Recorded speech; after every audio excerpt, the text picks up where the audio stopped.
อันยองทุกคนหลับหรือยังขอโทษที่มาดึกมากโอ้ย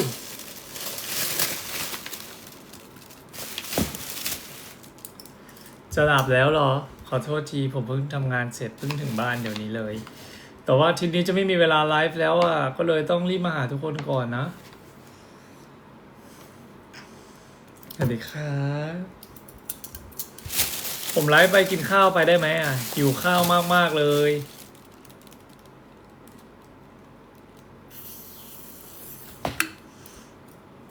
ผมสั่งหมูผัดพริกเผาไข่ดาวเขาทำไข่เจียวให้ผมกินเนาะ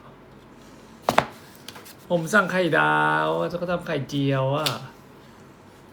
สวัสดีครับทุกคนเลยนะสวัสดี300คนด้วยผมสั่งหมูผัดพริกเผามีใครเป็นแบบผมไหมสั่งข้าว2อย่างเหมือนกันเลยแบบไม่เปลี่ยนด้วยกิน2เมนูเหมือนกันเดะเดะเดะเลยก็ผมขอกินข้าวไปด้วยได้ไหมผมยังไม่ได้กินอะไรเลยทั้งวันนะอ๋อผมกินไปนิดนึงแต่ว่าผมกินแค่รองท้องถ้าผมกินข้าวไปแล้วไลฟ์ไปได้ไหมอนุญาตไหมโอ้ยขนาดดึกแล้วนะทุกคนยังมีคนดูต้อง400คนเลยเหรอผมขอกินข้าวไปไลฟ์ไปนะแต่ว่าผมจะกินแค่1กล่องแล้วเดี๋ยวอีกกล่องหนึ่งผมค่อยปิดไลฟ์ผมค่อยไปกินขออนุญาตทานข้าวไปแล้วก็กินข้าวไปนะไลฟ์ไปกินข้าวไปนะหนูอยู่บนที่นอนเหรอโอ้ทรมานคนดูเหรอขอโทษวันแต่ว่าผมยังไม่ได้กินข้าวอะไรด้วยแหละหมาแดงคิดถึงจังเลยน้องพลอยคิดถึงนะจ๊ะคิดถึงทุกคนเลยนะมาเป็นคิดถึงนะคือที่ผมต้องมาไลฟ์วันนี้เพราะว่าอาทิตย์นี้ผมอาจจะไม่มีเวลาได้ไลฟ์อีกแล้ว เพราะว่างานผมแบบค่อนข้างรัดแน่นนิดนึงใช่โหร้อนมากเลยหล่อขึ้นมากเลยขอบคุณครับขอบคุณครับไม่ได้หล่อขึ้นหรอกหน้าเหมือนเดิมนั่นแหละอู้แอร์มันร้อนอ่ะตอนแรกวันนี้ว่าจะหาที่ถ่ายติ๊กต็อกแต่ก็ถ่ายไม่ได้จริงเหรออ๋อก็หนูเห็นกับเนื้อตานี่พี่ว่ากินไข่เจียวเหมือนกันนะเราจะคุยกันเรื่องอะไรดีโอ้ยคนยังดูผม500คนอยู่เหรอมันดึกขนาดนี้แล้วนะผมขอกินข้าวไปด้วยนะครับทุกคนครับเอาจริงๆคือแค่คิดถึงทุกคนแหละแต่ว่าตั้งแต่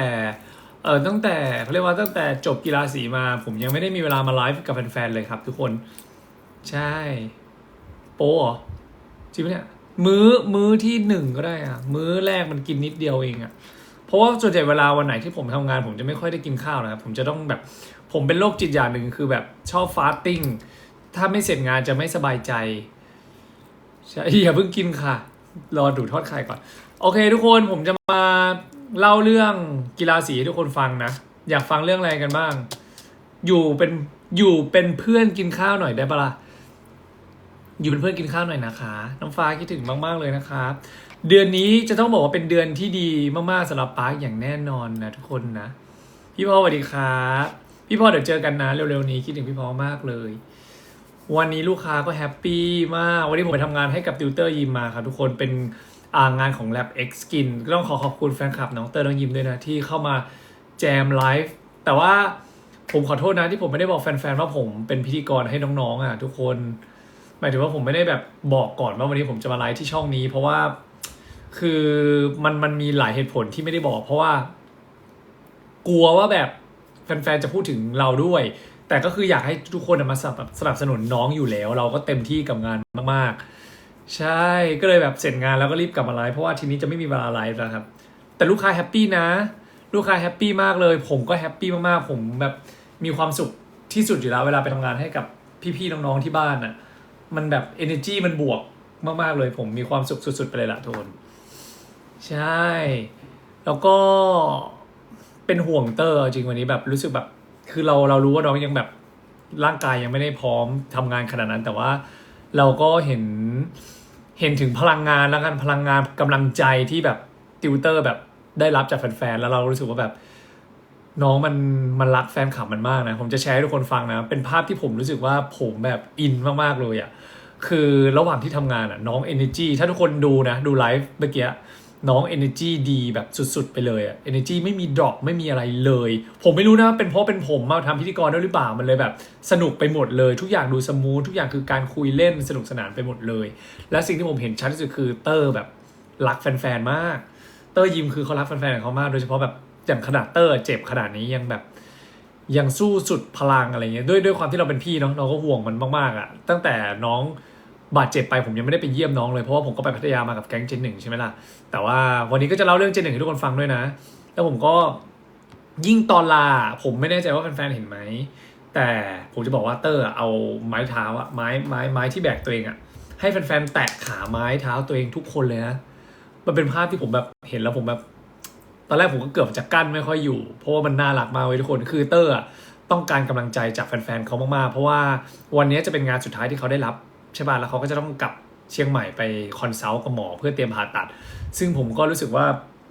เราเข้าใจอารมณ์ของเขานะคือเราไม่เคยผ่าตัดแต่เราเข้าใจความรู้สึกของคนที่รักการออกกำลังกายว่าโอ้ยขอบคุณครับแบบเข้าใจคนที่แบบรักการออกกำลังกายมากๆแต่ว่าแบบณตอนนี้เขาจำเป็นจะต้องพักร่างกายอะไรเงี้ยเราก็เลยรู้สึกว่าแบบ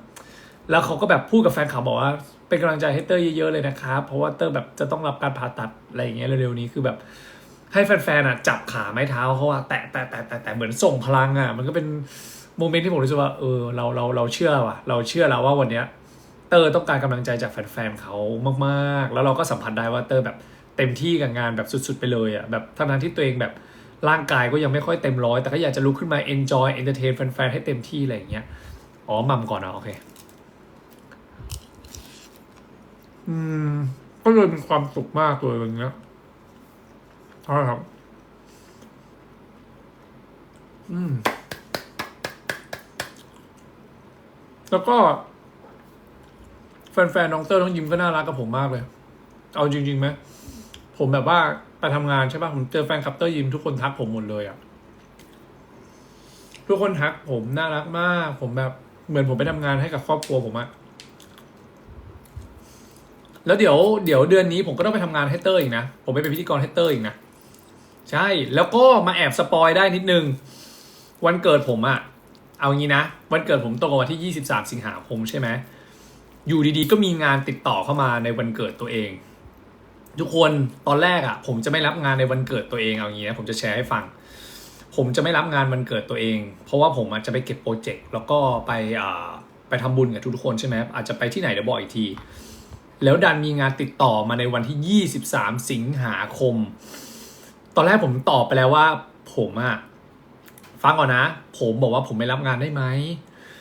ผมขออนุญาตไม่รับงานได้ไหมเพราะว่าผมแบบผมแน่นมากๆเลยมันเป็นวันเกิดผมต้องไปทำบุญกับแฟนคลับคือผมอยากใช้เวลากับแฟนคลับผมให้มากที่สุดในวันนั้นลองลงมาคือผมอยากจะไปเก็บโปรเจกต์ทั้งหมดทุกคนฟังผมนะแล้วงานก็บอกว่าจริงๆคือผมทำให้งานนี้เป็นประจำอยู่ละผมก็บอกว่าผมก็ถามก่อนเลยว่าศิลปินเป็นใครซึ่งศิลปินก็เป็นน้องในบ้านเรานั่นแหละเป็นน้องในบ้านที่ผมเคยทำพิธีกรให้แล้วแต่นานมากแล้วผมก็อยากจะไปทำให้เขาจริงๆซึ่งก็บอกได้นะจริงๆมันตรงกับวันที่23บอกได้หมายถึงว่าไม่ได้มีปัญหาทำให้น้องเน็ตศิลภพของเรานั่นเองซึ่งจริงๆแบรนด์นี้ผมทำให้เขาบ่อยมากอยู่แล้วใช่ลายไทยผมก็ไปทำนะทุกคนจะได้เจอผมแน่นอนลายไทยฮอนด้าลีเนี่ยผมทำหมดใช่แต่ว่าวันที่23มันเป็นของอีกแบรนด์หนึ่งชื่อว่าเพอร์ซี่ใช่ครับแล้วก็ทำให้เน็ตซึ่งผมตอนแรกผมจะไม่รับแต่แบบพอบอกว่าเป็นเน็ตมันก็แล้วมันเป็นวันเกิดผมทุกคนใช่ปะแล้วเขาก็บอกว่าอยากให้พี่ปาร์ควิ่งไหวไหมพอจะวิ่งให้ได้ไหมเราก็บอกว่าไม่เป็นไรผมรับสรุปคือผมจะบอกว่าผมรับงานนี้ไปแต่ว่าเขาให้ผมเลือกเวลาลงแต่คือหมายถึงว่าอยากจะเริ่มตอนกี่โมงคือตอนผมก็เลยแพลนว่าตัวเองจะไปทำบุญวันเกิดกับแฟนๆในช่วงเช้าหน่อย11 โมง11 โมงอะไรประมาณนี้หลังจากนั้นผมก็จะช่วงบ่ายๆเลยผมก็จะเริ่มไปเก็บโปรเจกต์บ้างที่2ที่แล้วผมก็จะกลับไปทำงานให้เน็ตก่อนพอทำงานให้เน็ตเสร็จผมก็จะวิ่งเก็บโปรเจกต์ต่อซึ่งวันนั้นผมก็จะต้องโหลดหน่อยแต่ผมแค่รู้สึกว่าผมอยากทำให้เน็ตด้วยผมก็เลยตัดสินใจรับงานนี้ไปครับ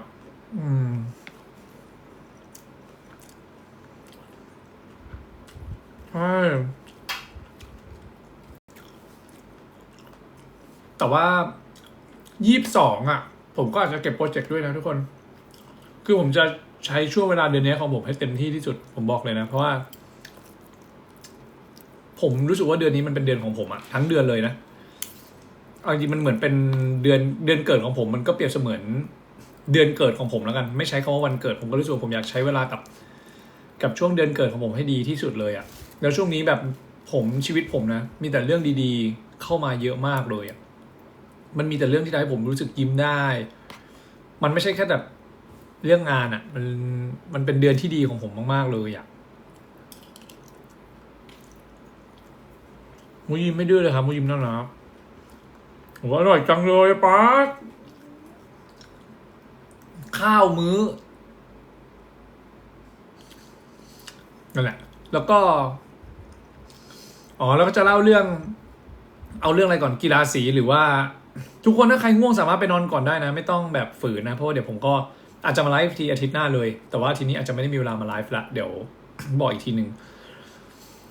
เรื่องพัทยาใช่ไหมเอาจริงก็คือหลังเดี๋ยวค่อยกลับไปเรื่องหรือเอาเรื่องกีฬาสีก่อนเอาเรื่องพัทยากด1เรื่องกีฬาสีกด2อะเลือกเอาจะเอาเรื่องไหนก่อนเรื่องแมวไม่มีนะเออว้าวเรื่อง2คืออะไรนะ2คือกีฬาสีเหรอลืมเอากีฬาสีก่อนก็ได้เอาเรียงตามวันก็ได้เอาเรียงตามวันเอากีฬาสีก่อนเนาะโอเคเอากีฬาสีนะโอเคแล้วเดี๋ยวค่อยไปพัทยาตามลูกก็คือกีฬาสีก็เป็นอีก1 ปีที่ผมแบบว่าสนุกมากจริงๆผมอยากจะขอโทษแฟนๆด้วยนะว่าแผนในหัวผมอะเอาเป็นพูดถึงกีฬาแล้วกันนะสโคปงานโดยรวมแบบผมก็เป็นพิธีกรกับป๊อปปี้อย่างที่ทุกคนเห็นนั่นแหละซึ่งต้องจริงๆผมอยากขอบคุณป๊อปปี้มากๆเลยเพราะว่าผมอะไม่ได้ทำพิธีกรที่เป็นเวทีใหญ่ๆแบบนั้นมานานมากๆแล้วทุกคนหมายถึงว่าการที่ผมได้ทำงานกับป๊อปปี้เนี่ยทุกคนอาจจะคิดว่าอุ้ยคุณเป็นพี่น้องกันยังไงคุณก็ต้องรับส่งกันได้ดีมากๆใช่ปะคุยบอกว่าผมอะยังเก่งสู้ป๊อปปี้ไม่ได้อีกเยอะมากๆป๊อปปี้คือบุคคลตัวอย่างของผมที่ทำให้ผมรู้ว่าคนเราแม่งพัฒนากันได้คนเราแม่งจะเก่งขึ้นในทุกๆวันถ้าเรากล้าที่จะทำลายกำแพงตัวเองลงไปอะไรเงี้ยซึ่งป๊อปปี้คือคนที่ทำให้ผมรู้สึกว่าผมไม่ประมาทหรือไม่กลัวเลยตอนที่ผมไปทำพิธีกรที่ยืนอยู่ข้างเขาเป็นลีดเดอร์สำหรับผมมากๆคือจริงๆผมจะไม่ได้พูดให้ทุกคนฟังนะทุกคนคิดว่าพี่ปาแม่งแบบเก่งอยู่แล้วนะนู่นนี่นั่นอะไรเงี้ยแม่ขอบคุณครับแต่คือผมแค่อยากจะใช้ฟังว่าพอผมได้ยืนข้างเขาในวันที่ในวันนั้นน่ะผมรู้สึกว่าแบบป๊อปปี้เปล่งประกายมากๆในสายตาผมนะป๊อปปี้คือบุคคลที่ผมรู้สึกว่าการทำงานแบบมืออาชีพคือเขาจริงๆทุกคนเขาไม่มีดรอปไม่มีพักไม่มีอ่อมเลยนะจนจบงานแล้วเขาโฮทุกอย่างแทบจะ100%น่ะแล้วผมรู้ว่าโอ้โหถ้าผมต้องทำคนเดียวผมไม่มีทางทำไหวหรือผมคิดว่าถ้าป๊อปปี้ทำคนเดียวก็อาจจะไม่ไหวอย่างเงี้ยแต่เราแค่รู้สึกว่าผมรู้สึกว่าน้องชายผมแม่งเก่งเกินกว่าเด็กอายุเท่านี้ไปแล้วเลยซ้ำผมไม่รู้ว่าผมฟังดูอวยนะแต่ผมคือผมภูมิใจในตัวน้องชายผมแบบสุดขีดมากๆเลยแล้วผมรู้สึกว่าแทนที่มันจะเป็นวันที่ผมต้องรู้สึกกังวลนะว่าแบบผมจะไปทำงานแบบนี้แต่เขาเป็นคนที่ทำให้ผมรู้สึกว่าผมโคตรอุ่นใจเลยที่มีเขายืนอยู่ข้างๆแล้วผมจะไม่กลัวความผิดพลาดเลยตอนมันผิดพลาดมันจะเป็นความผิดพลาดที่มีความสุขอะทุกคนเดี๋ยวปะผมรู้สึกว่าโอ้มันแฮปปี้มากเลยนะป๊อปปี้สอนอะไรผมเยอะมากๆจริงๆนะเป็นคนที่อย่างที่ทุกคนรู้แหละผมไม่ได้มีโอกาสที่จะยืนอยู่บนเวทีข้างป๊อปปี้ได้บ่อยๆนะเพราะว่าการทำพิธีกรมันไม่ค่อยมีพิธีกรคู่หรอกครับทุกคนตามหลักแล้วแต่สิ่งที่ผมรู้คือมันไม่ได้มีโอกาสบ่อยๆนะที่สำหรับ2พี่น้องจะได้ยืนอยู่บนเวทีและทำในฐานะพิธีกรคู่กันนั่นคือโอกาสที่ดีแทบจะที่สุดในชีวิตของผมเหมือนกันที่ผมได้ทำงานพิธีกรคู่กับพิธีกรเบอร์ต้นๆของประเทศไทยผมคงกล้าใช้คำนี้นะเพราะผมรู้สึกว่าบางทีทุกคนจะแบบพี่ป๊าพูดเวอร์ไปไหมแต่ว่าผมจะบอกว่าจริงๆผมไม่ได้มีโอกาสบ่อยๆนะที่จะได้มีโอกาสยืนอยู่ข้างเขาในพาร์ทการทำพิธีกรคู่กันส่วนใหญ่จะเป็นการแบบเต้นด้วยกันทำอะไรที่เป็นแอคทิวิตี้สายพี่น้องแต่ในพาร์ทพิธีกรอ่ะพาร์ทอาชีพแล้วกันผมแทบไม่มีโอกาสนั้นเลยซึ่งมันอิโมชันอลสำหรับผมมากๆแล้วผมก็ภูมิใจนะภูมิใจในตัวเขาภูมิใจในตัวเองมากๆที่รู้สึกว่าครั้งหนึ่งเราก็มีโอกาสที่ไปยืนข้างเขาเหมือนกันเพราะถ้าเทียบกันตามแบบเนี่ยประสบการณ์การทำงานของปีมันสูงกว่าผมเยอะมากเลยทุกคนผมบอกว่ามันเป็นโอกาสที่ดีของผมมากๆเลยอย่างเงี้ยใช่หลังจากนั้นก็แอคทิวิตี้โดยรวมของกิจกรรมในกีฬาสีอ่ะ ผมมีความสุขมากเลยนะ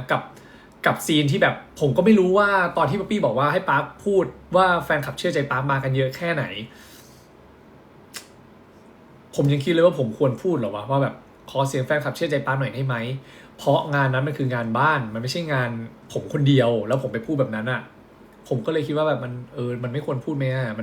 มันคือแฟนคลับดูมันดีเว้ยวันนี้เราเป็นคนพูดเองว่าเราไม่อยากแบ่งว่าใครเป็นแฟนคลับของใครอะไรเงี้ยแต่ณตอนนั้นแล้วกันผมอาจจะคิดน้อยเกินไปผมก็อยากจะขอโทษทุกคนด้วยคือถามว่าต่อให้เขาไม่ได้เป็นแฟนคลับป๊าแล้วเขาช่วยกรี๊ดอ่ะผมก็ดีใจแล้วผมก็เชื่อว่ามีแฟนคลับผมอยู่ในนั้นอยู่แล้วแหละแต่เรารู้สึกว่าเราขอบคุณนะขอบคุณด้อมของเราที่แบบพยายามพาผมไปให้คนรู้จักเยอะขึ้นมากๆซึ่งหลังจากที่กลับมาจากงานวันนั้นนะผมเห็นฟีดแบ็กเยอะมากเลยคนชมผมเยอะมากแบบ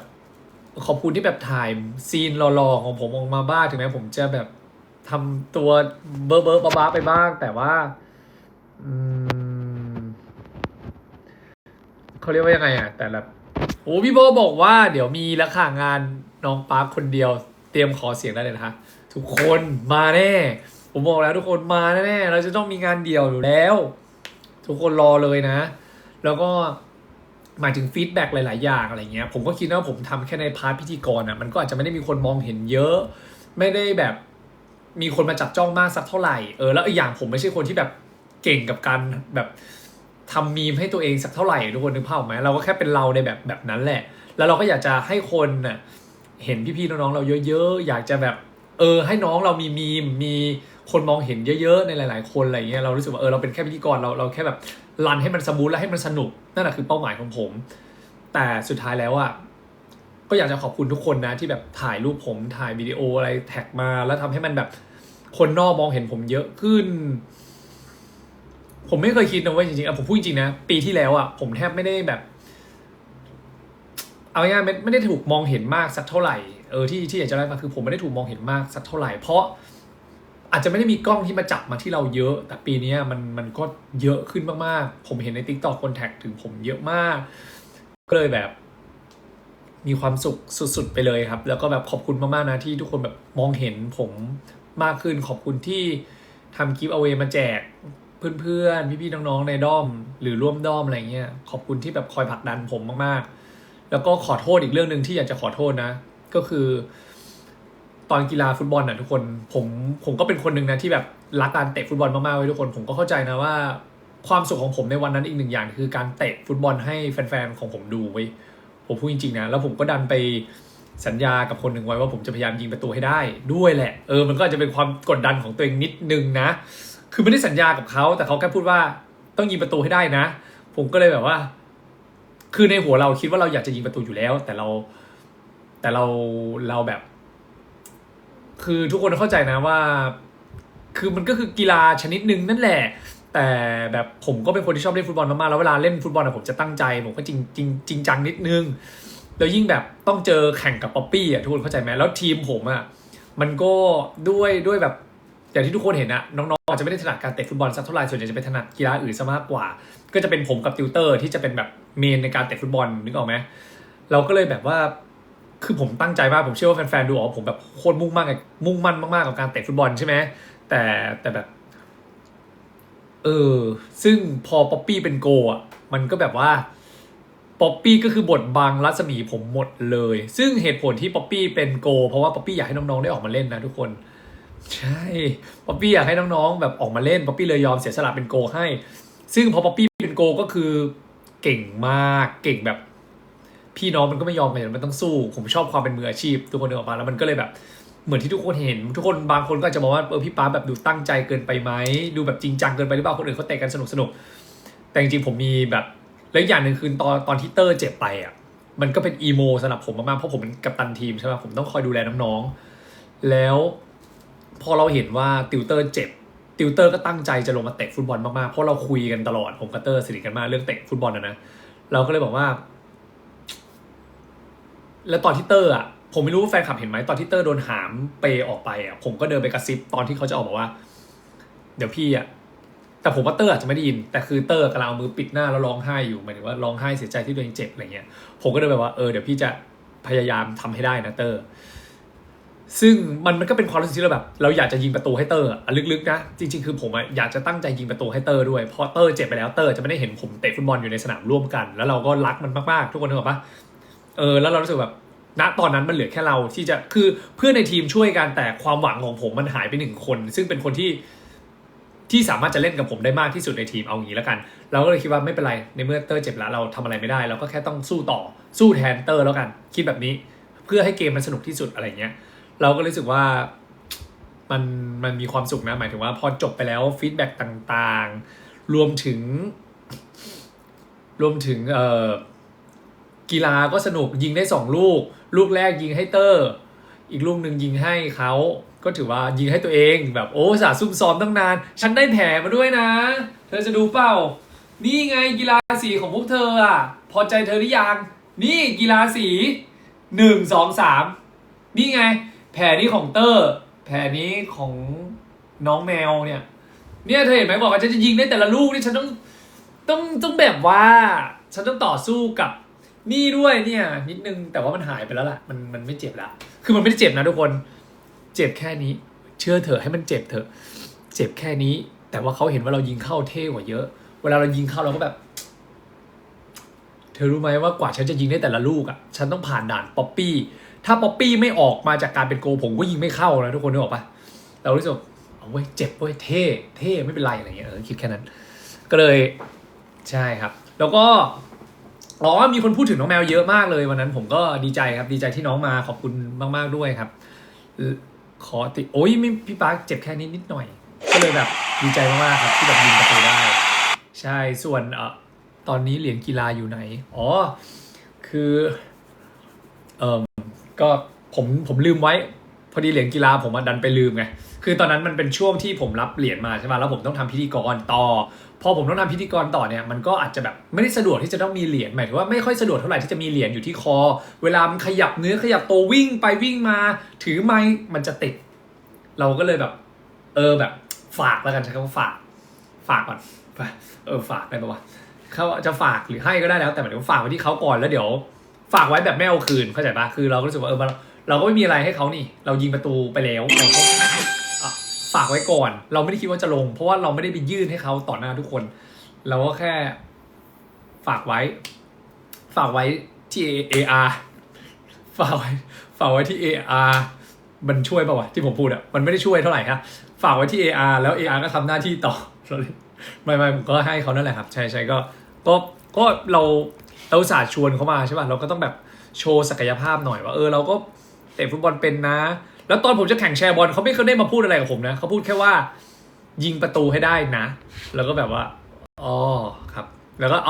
ได้อยู่แล้วอะไรอย่างงี้ใช่ไหมแต่ว่าแชร์บอลเขาไม่พูดเพราะเขารู้ว่าปาร์คชอบเตะฟุตบอลมากเขาก็เลยแบบเหมือนอาจจะตั้งใจดูผมเตะฟุตบอลเป็นพิเศษมั้งหมูผัดพริกเผาร้านนี้อร่อยจังเลยเนาะ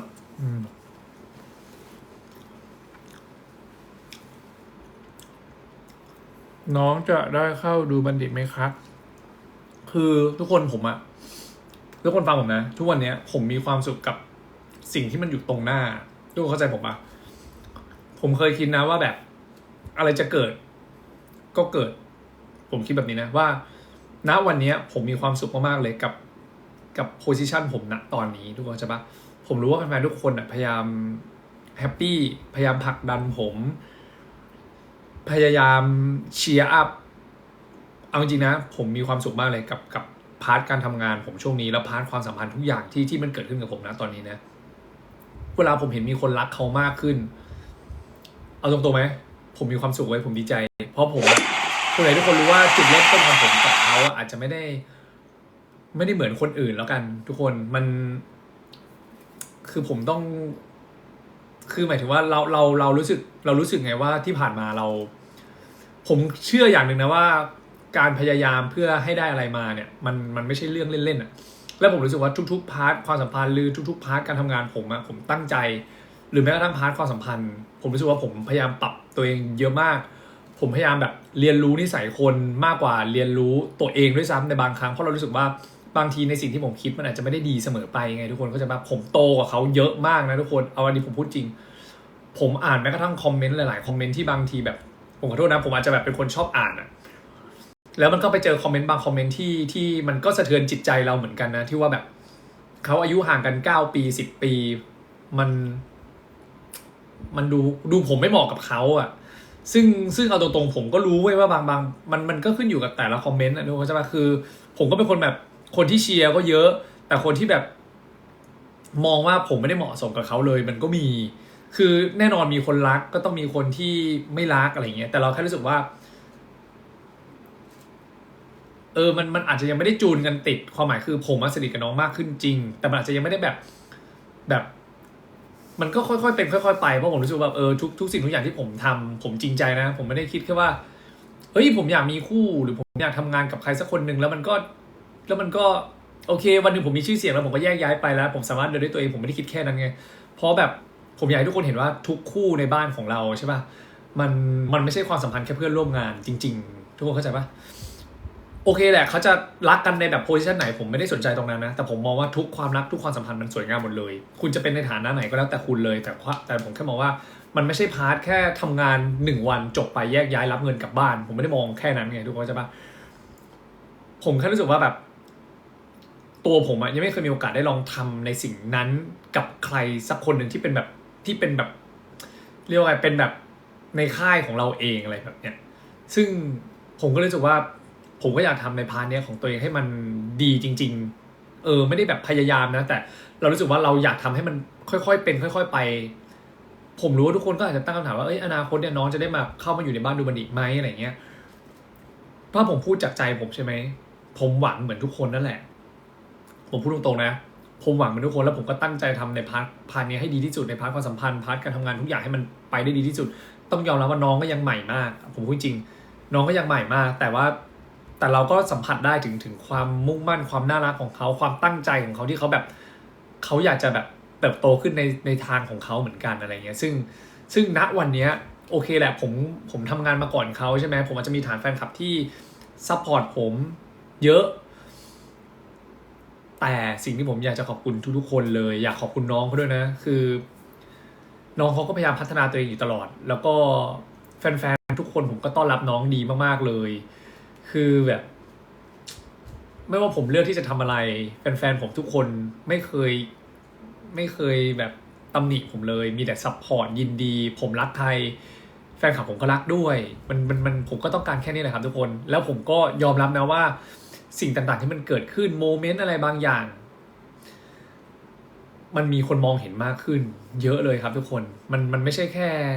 ตัวผมเห็นอยู่แล้วเพราะว่าผมเป็นคนดูอะแต่ตอนเนี้ยมีสิ่งต่างๆที่มันทำให้ผมรู้สึกฟูลฟิลความรู้สึกตัวเองมากขึ้นเรื่อยๆคือคนเริ่มเห็นน้องมากขึ้นคนเริ่มเห็นผมมากขึ้นแม้กระทั่งอินเตอร์แฟนนะผมอยากจะขอบคุณอินเตอร์แฟนมากๆเลยอินเตอร์แฟนเยอะมากๆเลยที่แบบปกติผมก็ไม่มีอินเตอร์แฟนนะทุกคนผมเป็นคนที่มีอินเตอร์แฟนน้อยก็น้องอ่ะผมคิดว่าแฟนอินเตอร์แฟนของน้องอ่ะเยอะใช่แล้วเราก็รู้สึกว่าแบบโอเคถ้าอินเตอร์แฟนเปิดใจรักน้องแล้วมาเห็นผมด้วยมันก็เหมือนกับว่าเราก็ต้องขอบคุณน้องเขาเหมือนกันที่เปิดการมองเห็นให้อินเตอร์แฟนมารู้จักผมมากขึ้นทุกวันนี้ก็เริ่มมีอินเตอร์แฟนแบบหลายคนแท็กมาหาผมเยอะแท็กติ๊กต็อกผมมาเยอะมากเลยซึ่งผมก็ต้องแบบขอบคุณอินเตอร์แฟนมากๆขอบคุณน้องด้วยขอบคุณแฟนคลับของผมนี่แหละที่แบบพยายามเปิดการมองเห็นนะที่ช่วยผลักดันผมมากๆผมก็ยังสัญญาทุกคนเหมือนเดิมแหละว่าปีนี้มันก็จะต้องเป็นปีที่ดีของพวกเราทุกคนขึ้นไปเรื่อยๆใช่ข้าวเย็นหมดแล้วเนี่ยใช่ไหมเนี่ยมันเละแล้วอ่ะยินดีมากๆครับยินดีมากๆครับผมไม่มีทางลืมขอบคุณเจเจส้มแน่นอนเดี๋ยวเจเจส้มเหนื่อยอีกแล้วขอบคุณทุกคนมากๆครับที่ผลักดันเดี๋ยวเดือนนี้ยอดฟอร์300,000แน่นอนในยอดฟอร์300,000มาแน่ทุกคนฮึบใน Twitter 200,000แล้วไงในก็ต้อง300,000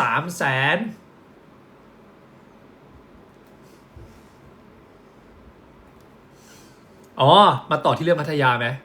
พัทยาไหม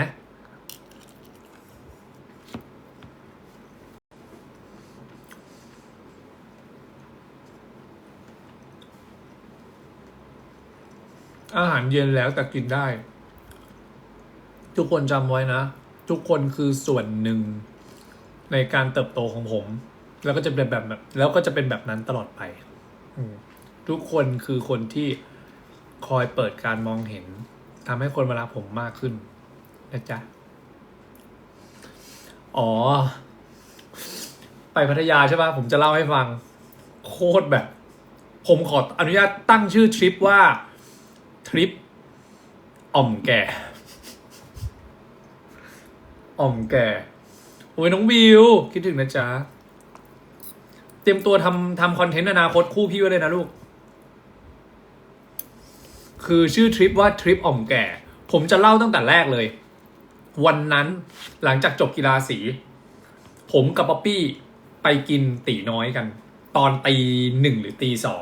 2นะมันเหนื่อยมากใช่ไหมผมก็ไปกินตีน้อยกัน2คนแบบดึกมากแล้วก็คุยกับแม็กทอมมี่คือผมจะเดินทางไปก่อนวันแรกแล้วก็บอกว่าเดี๋ยวเราประมาณเที่ยงเรารถออกให้นอนให้เต็มอิ่มถึง11 โมงซึ่งผมก็แบบว่าไปกินตีน้อยถึงตี 2ไปกินกัน2คนมองเต็มร้านเลยพี่โรสก็เป็นทิปชายล้วนเนาะมีแต่เด็กผู้ชายทั้งนั้นเลยแล้วผมก็แบบว่าไปกินตีน้อยกับป๊อปปี้ใช่ปะพนักงานถามว่าขอโทษนะคะคุณ2คนเนี่ยเป็นแบบพอดีแบบลูกค้าเขาฮือฮามากเลยพอดีคุณ2คนเป็นดาราใช่ไหมคะป๊อปปี้เหมือนจะเหนื่อยมากป๊อปปี้ตอบสั้นๆและกระชับอันนี้คือตอนเก็บเงินนะ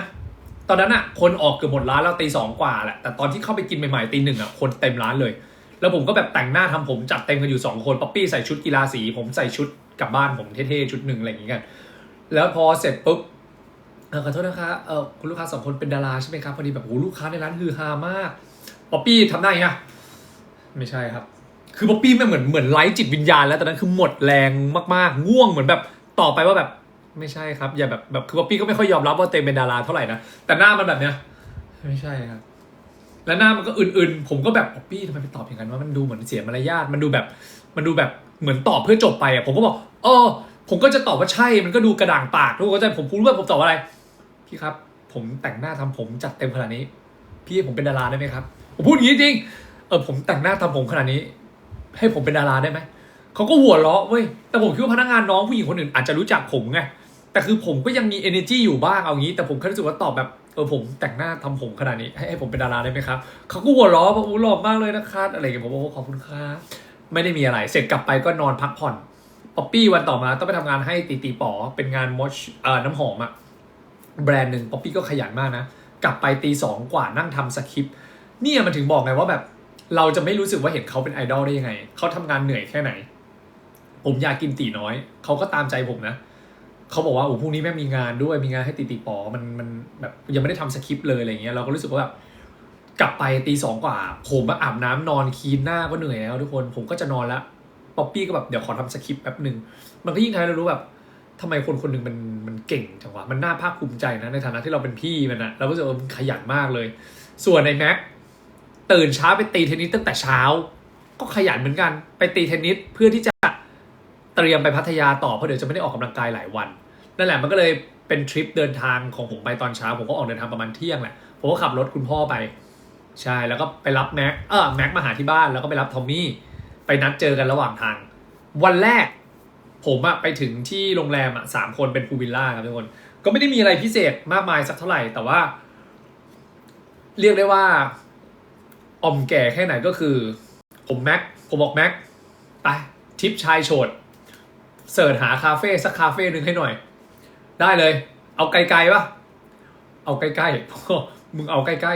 ๆนะขอใกล้ๆเอาแบบกี่โลประมาณกี่โลอย่าขับไกลกูเหนื่อยผมบอกกูเหนื่อยแล้วกูขับรถผมเป็นคนขับรถมา2 ชั่วโมงกว่าได้กินกาแฟ1 แก้วผมบอกกูขับรถมากูเหนื่อยเราเช็คอินเสร็จแล้วเอาของวางในพูลวิลล่าเรียบร้อยเราก็จะออกไปนั่งคาเฟ่กินลมชมวิวนั่งริมทะเลผมว่ามึงหาคาเฟ่มาเอาแบบไม่ไกลมากนะเอาพอดีห่างจากที่พักผม3 นาทีพอไหมปักห่างจากที่พัก3 นาทีมึงว่าไกลไหมบอกหูมใกล้จังวะเชื่อกูที่นี่แหละอย่าไปไกลเหนื่อยแล้วแล้วก็ขับไปที่คาเฟ่แรกฟินมากเลยเอาตรงๆป่ะผมแม็กทอมมี่นั่งอยู่แบบเป็นทริปแบบขอโทษนะโคตรแก่ สั่งกาแฟสั่งข้าวมานั่งกินเล่นๆกัน แล้วก็นั่งแบบเอาหน้าชนที่เห็นผมไปถ่ายรูปให้แม็กป่ะที่ถ่ายรูปกับต้นมะพร้าวอ่ะโคตรมีความสุขแก๊งเอาง่ายๆนะในร้านคาเฟ่เนี่ยวันนั้นมันตรงกับวันจันทร์นะผมจะผิดคนมันจะไม่เยอะ 80% ผู้หญิงล้วนเขาจะมีแต่ผู้หญิงเข้ามากินกาแฟถ่ายรูปคาเฟ่สวยๆผมชายโฉด3 คนปาร์คแม็กทอมมี่นั่งกินข้าวนั่งกินกาแฟผู้ชาย3 คนนะแล้วชายแท้แบบนั่งมองเล่นกันเฮ้ยทำไมผมก็ถามแม็กนะแม็กมึงว่าเรารู้สึกแปลกๆไหมวะเขามีแต่แบบผู้หญิงมาถ่ายรูปที่คาเฟ่เราแม่งชายโฉด3 คนโอ้แก๊ง30 บวกก็ได้อะเรารู้สึกแบบแต่มันคือนึกว่ามันฟินอ่ะมันมีความสุขอ่ะมันก็นั่งขอโทษนะขออนุญาตใช้คำว่านั่งโง่ๆนะนั่งแบบบื้อๆไปตั้งแต่ประมาณ5 โมงมั้ง4-5 โมงอ่ะถึง2 ทุ่มนั่งไปเหอะนั่งฟินมากสักพักบักมาก็ตามมาเจอที่พูวิลล่าเลยภาพที่เห็นผมบอกมาว่าบ้านเรานะเลขที่นี้นะมาถึงบ้านไม่ล็อกเปิดเข้าไปนอนพักก่อนได้เดี๋ยวขอจิบกาแฟนั่งกินลมชมวิวตรงนี้ก่อนแล้วเดี๋ยวกลับไปภาพที่เห็นแพลนของเราคือไม่ได้ออกไปกินนี่นะไม่ได้ออกไปกินอะไรนะอาหารทะเลหรูหราอะไรไม่นะเราแวะเซเว่นที่อยู่ติดกับรีสอร์ทขอโทษนะห่างกันไม่เกินโลเข้าเซเว่นทุกคนหยิบนู่นหยิบนี่มาหารกันหยิบขับรถเข้าไปถึงพูวิลล่าจอดรถปุ๊บเดินขึ้นบ้านภาพที่เห็นไอ้มาร์คหลับนอนพังงาบหลับแบบหลับจริงๆเราก็แบบในใจผมคิดแก่ชิบหายแต่ละคนขนาดมาร์คยังหลับคือมันหลับรอเราเอางี้มันอยู่ในบ้านพูวิลล่าคนเดียวมันก็หลับเชื่อไหมไอ้มาร์คมันก็บอกว่าผมถามมาร์คหิวไหมอ๋อกูกินข้าวมาแล้วระหว่างขับรถมากูก็กินข้าวมาแล้วอะแม่งโคตรเหนื่อยเลยแล้วก็โอเคมึงกินข้าวแล้วนะทอมมี่กับแม็กก็เพิ่งกินที่ริมชายหาดไปแต่แบบเป็นสปาเกตตี้เป็นเฟรนช์ฟรายเหมือนกินเล่นใช้คำว่ากินเล่นเราก็แบบตอนนั้นประมาณ2 ทุ่มเฮ้ยเดี๋ยวเรารอป๊อปปี้ไหมพอป๊อปปี้เสร็จงานจากตีป๋อก็จะขับนั่งรถตู้ตามมานะนั่งรถตู้ตามมาป๊อปปี้โทรมาประมาณเกือบ2 ทุ่มว่าเฮ้ยพวกมึงกินข้าวยังเดี๋ยวลุยคือป๊อปปี้กำลังดีดเลยเสร็จงานแล้วมันก็คงอยากเจอเพื่อนแล้วแต่หารู้ไหมว่ามาร์คแม็กทอมมี่ปาร์คอ่อมแก่มากมันทำรับโทรศัพท์ปุ๊บว้าวไปลุยคืนนี้ยาวๆที่ไหนดีผมบอกว่ากูอิ่มแล้วทอมมี่บอกพี่ผมอิ่มชิบหายเลยว่ะเฮ้ยกินก่อนดีไหนบอกกินรองท้องรอกูก่อนดีรอกูกระด่าป๊อปปี้มึงอยากกินอะไรป๊อปปี้บอกมึงอยากกินอะไรมึงสั่งเลยเว้ยเลือกเอาจะกินที่พูวิลล่าหรือจะไปกินที่ร้านเชื่อไหมเสียงเดียวกันทุกคนเลย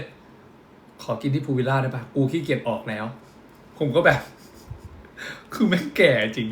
ว่าเฮ้ยผมก็บอกว่าเฮ้ยเราออกไปกินไหมรถก็มีโหแม่งไม่อยากว่ะเราแม่งกินนี่ดีกว่าจะได้นั่งคุยมันก็มีเหตุผลมันฟังขึ้นนะแบบเราอยากได้ความ private อยากนั่งคุยเปิดใจอะไรอย่างงี้ค่ะเราก็แบบงั้นเดี๋ยวสั่งที่ตลกกว่าคืออะไรว่าป๊อปปี้บอกเอางี้นะพวกมึงอยากกินอะไรนะมึงสั่งเลยกูขออาหารทะเลไปถึงพัทยากูขออาหารทะเลมึงจัดมาเลย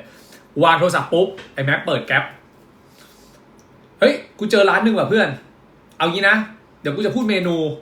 แล้วถ้าอันไหนเห็นด้วยมึงค่อยขัดกูสมมตินะกะเพราสมมติกุ้งเผาถ้าไม่มีใครตอบอะไรคือผ่านก็คือไม่เอาหรือห่อหมกทะเลเฮ้ยเอาอันนี้คือเอาแล้วขอโทษนะที่ตลกคือเวลามันสั่งอาหารผ่านแก๊ปราคามันโคตรแพงเลยผมก็เพิ่งรู้แล้วทำไมอาหารทะเลที่พัทยาในวันธรรมดามันแพงมันหากินยากขนาดนั้นเลยเหรอใครไม่รู้พูดไข่เจียวปูโคตรตลกเลยแม่บอกไข่เจียวปูทอมมี่บอกเฮ้ยเอาพี่ไข่เจียวปูนี่ทีเด็ดไอ้แม่พูดต่อ800ผมบอกมึงลบทิ้งเลยไม่เอาผมบอกแพงไม่เอาไม่กินไอ้แม็กด่าผมเราเป็นดาราเฮ้ยมาเที่ยวทั้งทีเอาหน่อยดิกินดิหมายถึงว่ากินไม่เถอะผมบอกแม่งไข่เจียวปูบ้าอะไร800วะเดี๋ยวกูทอดให้มึงกินก็ได้ไอ้ม้ามันก็นั่งยิ้มหัวเราะคือม้าจะไม่ค่อยพูดอะไรม้ามันหัวเราะมันยังไงก็ได้แต่ผมมันแพงไปเว้ยไข่เจียวปูมันก็พูดตอบห่อหมกทะเล350ผมก็ฟังแล้วเอาผมเอาไอ้แพมบอกเอาเพราะมันอยากกินผมก็โอเคมันก็สั่งไปผมก็ไม่ค่อยกินนะห่อหมกสักพักมาอันต่อไป ปูผัดผงกะหรี่โอ้ผมฟังแล้วไม่น่ากินว่ะฟังแล้วอยากคือผมชอบปูผัดผงกะหรี่นะผมก็เอาผมทอมมี่เอา800ไม่เอาผมบอกทำไมมันแพงจังวะคือบอกไอ้แม็กมึงสั่งร้านอะไรวะมิชลินเหรอบอกไม่มันราคานี้จริงๆแม่งปูผัดผงกะหรี่800บอกพอไม่เอามันก็บ่นผมโอ้ยป้ามึงแม่งกินไม่เหอะบอกไม่มันแพงไปเดี๋ยวกูขับรถให้มึงไปกินที่ร้านไปเดี๋ยวหาร้านเอาแม่งถูกกว่านี้ชัวร์แล้วไม่ต้องพูดถึงกุ้งเผานะแล้วก็ไม่ต้องฟังราคาคือจนมันแบบเอาง่ายมันจิ้มมามันบอกว่าเอางี้นะกูจะไม่บอกราคากูจะจิ้มไปเรื่อยๆแล้วกูบอกราคารวมผมบอกมึงอย่าเลยกูคือผมก็เริ่มคิดแล้วว่าร้านนี้มันเอางี้แล้วมันก็พูดว่าปลากระพงทอดน้ำปลาเอางี้มันพูดมาอีกอย่างว่าเฮ้ยปลากระพงทอดน้ำปลาในใจผมไม่คิดละแม่งเอ้ยขนาดปูผัดผงกะหรี่เอากู800ปลากระพงทอดน้ำปลากี่บาทวะผมคิดงี้ปลากระพงทอดน้ำปลาไอ้ทอมมี่ได้นะพี่ก็ได้นะผมว่ามันก็ต้องมีป่ะคือปลากระพงทอดน้ำปลามันต้องมีอย่างงี้650บอกแม็กอย่าว่ากูนะเว้ยกูกินกรุงเทพอะไปกินที่ร้านเลยตัวใหญ่ๆ400นี่ก็แพงแล้ว450ก็ถือว่าหรูแล้วนะอันนี้650เลยเหรอวะมึงปลากระพงที่ไหนวะผมบอกแม่งเอ้ยกูไม่สั่งละคือขอโทษนะมันผิดผมเองอะแล้วมันโกรธเว้ยมันไม่ได้โกรธแบบจริงจังบอกป้ามึงแม่งเรื่องมากกูไม่กินละ650มันแพงแต่ผมว่ามันอาจจะผ่าน Grab ราคามันเลยสูงสภาพมึงเลยตัดสินใจเอางี้มึงอะโทรหาน้องมึงปาร์คมึงโทรหาน้องมึงนะแล้วบอกมันว่ามึงอยากกินอะไรมึงซื้อเข้ามาเลยอะไรก็ได้ที่มันอยากกินแล้วเดี๋ยวกูนอนรอทุกคนก็นั่งจิบนั่งเล่นนั่งเมาส์กินขนมนมเนยรอป๊อปปี้สักพักโทรป๊อปปี้กูเอางี้นะกูตัดสินใจให้มึงนะป๊อปปี้มึงอยากกินอาหารทะเลใช่ไหมมึงเลือกเลยมึงอยากกินร้านไหนมึงซื้อมึงสั่งกลับมาเลยแล้วเดี๋ยวมาหารกันป๊อปปี้บอกได้โอเคเดี๋ยวจัดให้ผ่านไปประมาณ15นาทีมันโทรมาไอ้ปั๊กกูอยากจะบอกว่าร้านแม่งปิดหมดเลยว่ะส่วนใหญ่อะร้านละคือเหมือนป๊อปปี้หาแล้วแหละมันบอกว่าร้านส่วนใหญ่แม่งปิดเพราะมันเป็นวันจันทร์แล้วตอนนั้นประมาณ20 ทุ่มแล้วร้านส่วนใหญ่ที่พัทยามันไม่ได้เปิดกลางคืนแล้วทุกคนรู้ไหมว่าสุดท้ายแล้วผมบอกมันว่าป๊อปปี้มึงอยากกินอะไรมึงซื้อเข้ามาเลยอะไรก็ได้ให้ทายมันซื้ออะไรเข้ามาใครตอบถูกเดี๋ยวมีรางวัลไปถึงพัทยาให้ทายมันสั่งอะไรกลับมาให้พวกผมกิน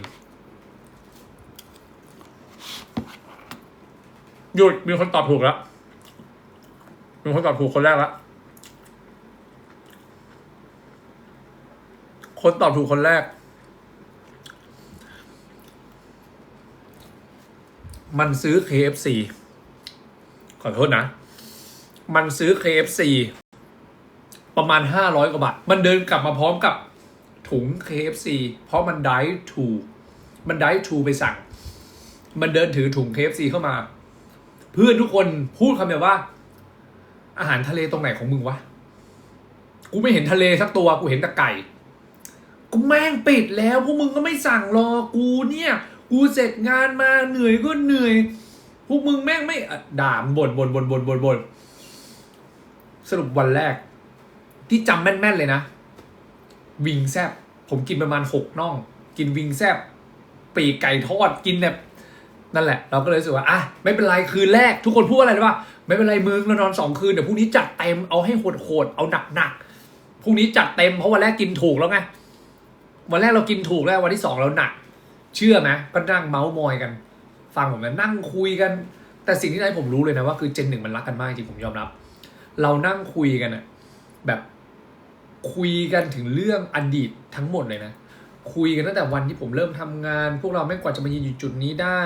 ทุกคนแม่งเริ่มมาจากจุดเดียวกันจนวันนี้เราแม่งเริ่มมีน้องๆเราแม่งอยู่ในจุดที่แบบณวันนี้เราแม่งไม่เคยคือหมายถึงว่าเหมือนเขาเรียกว่า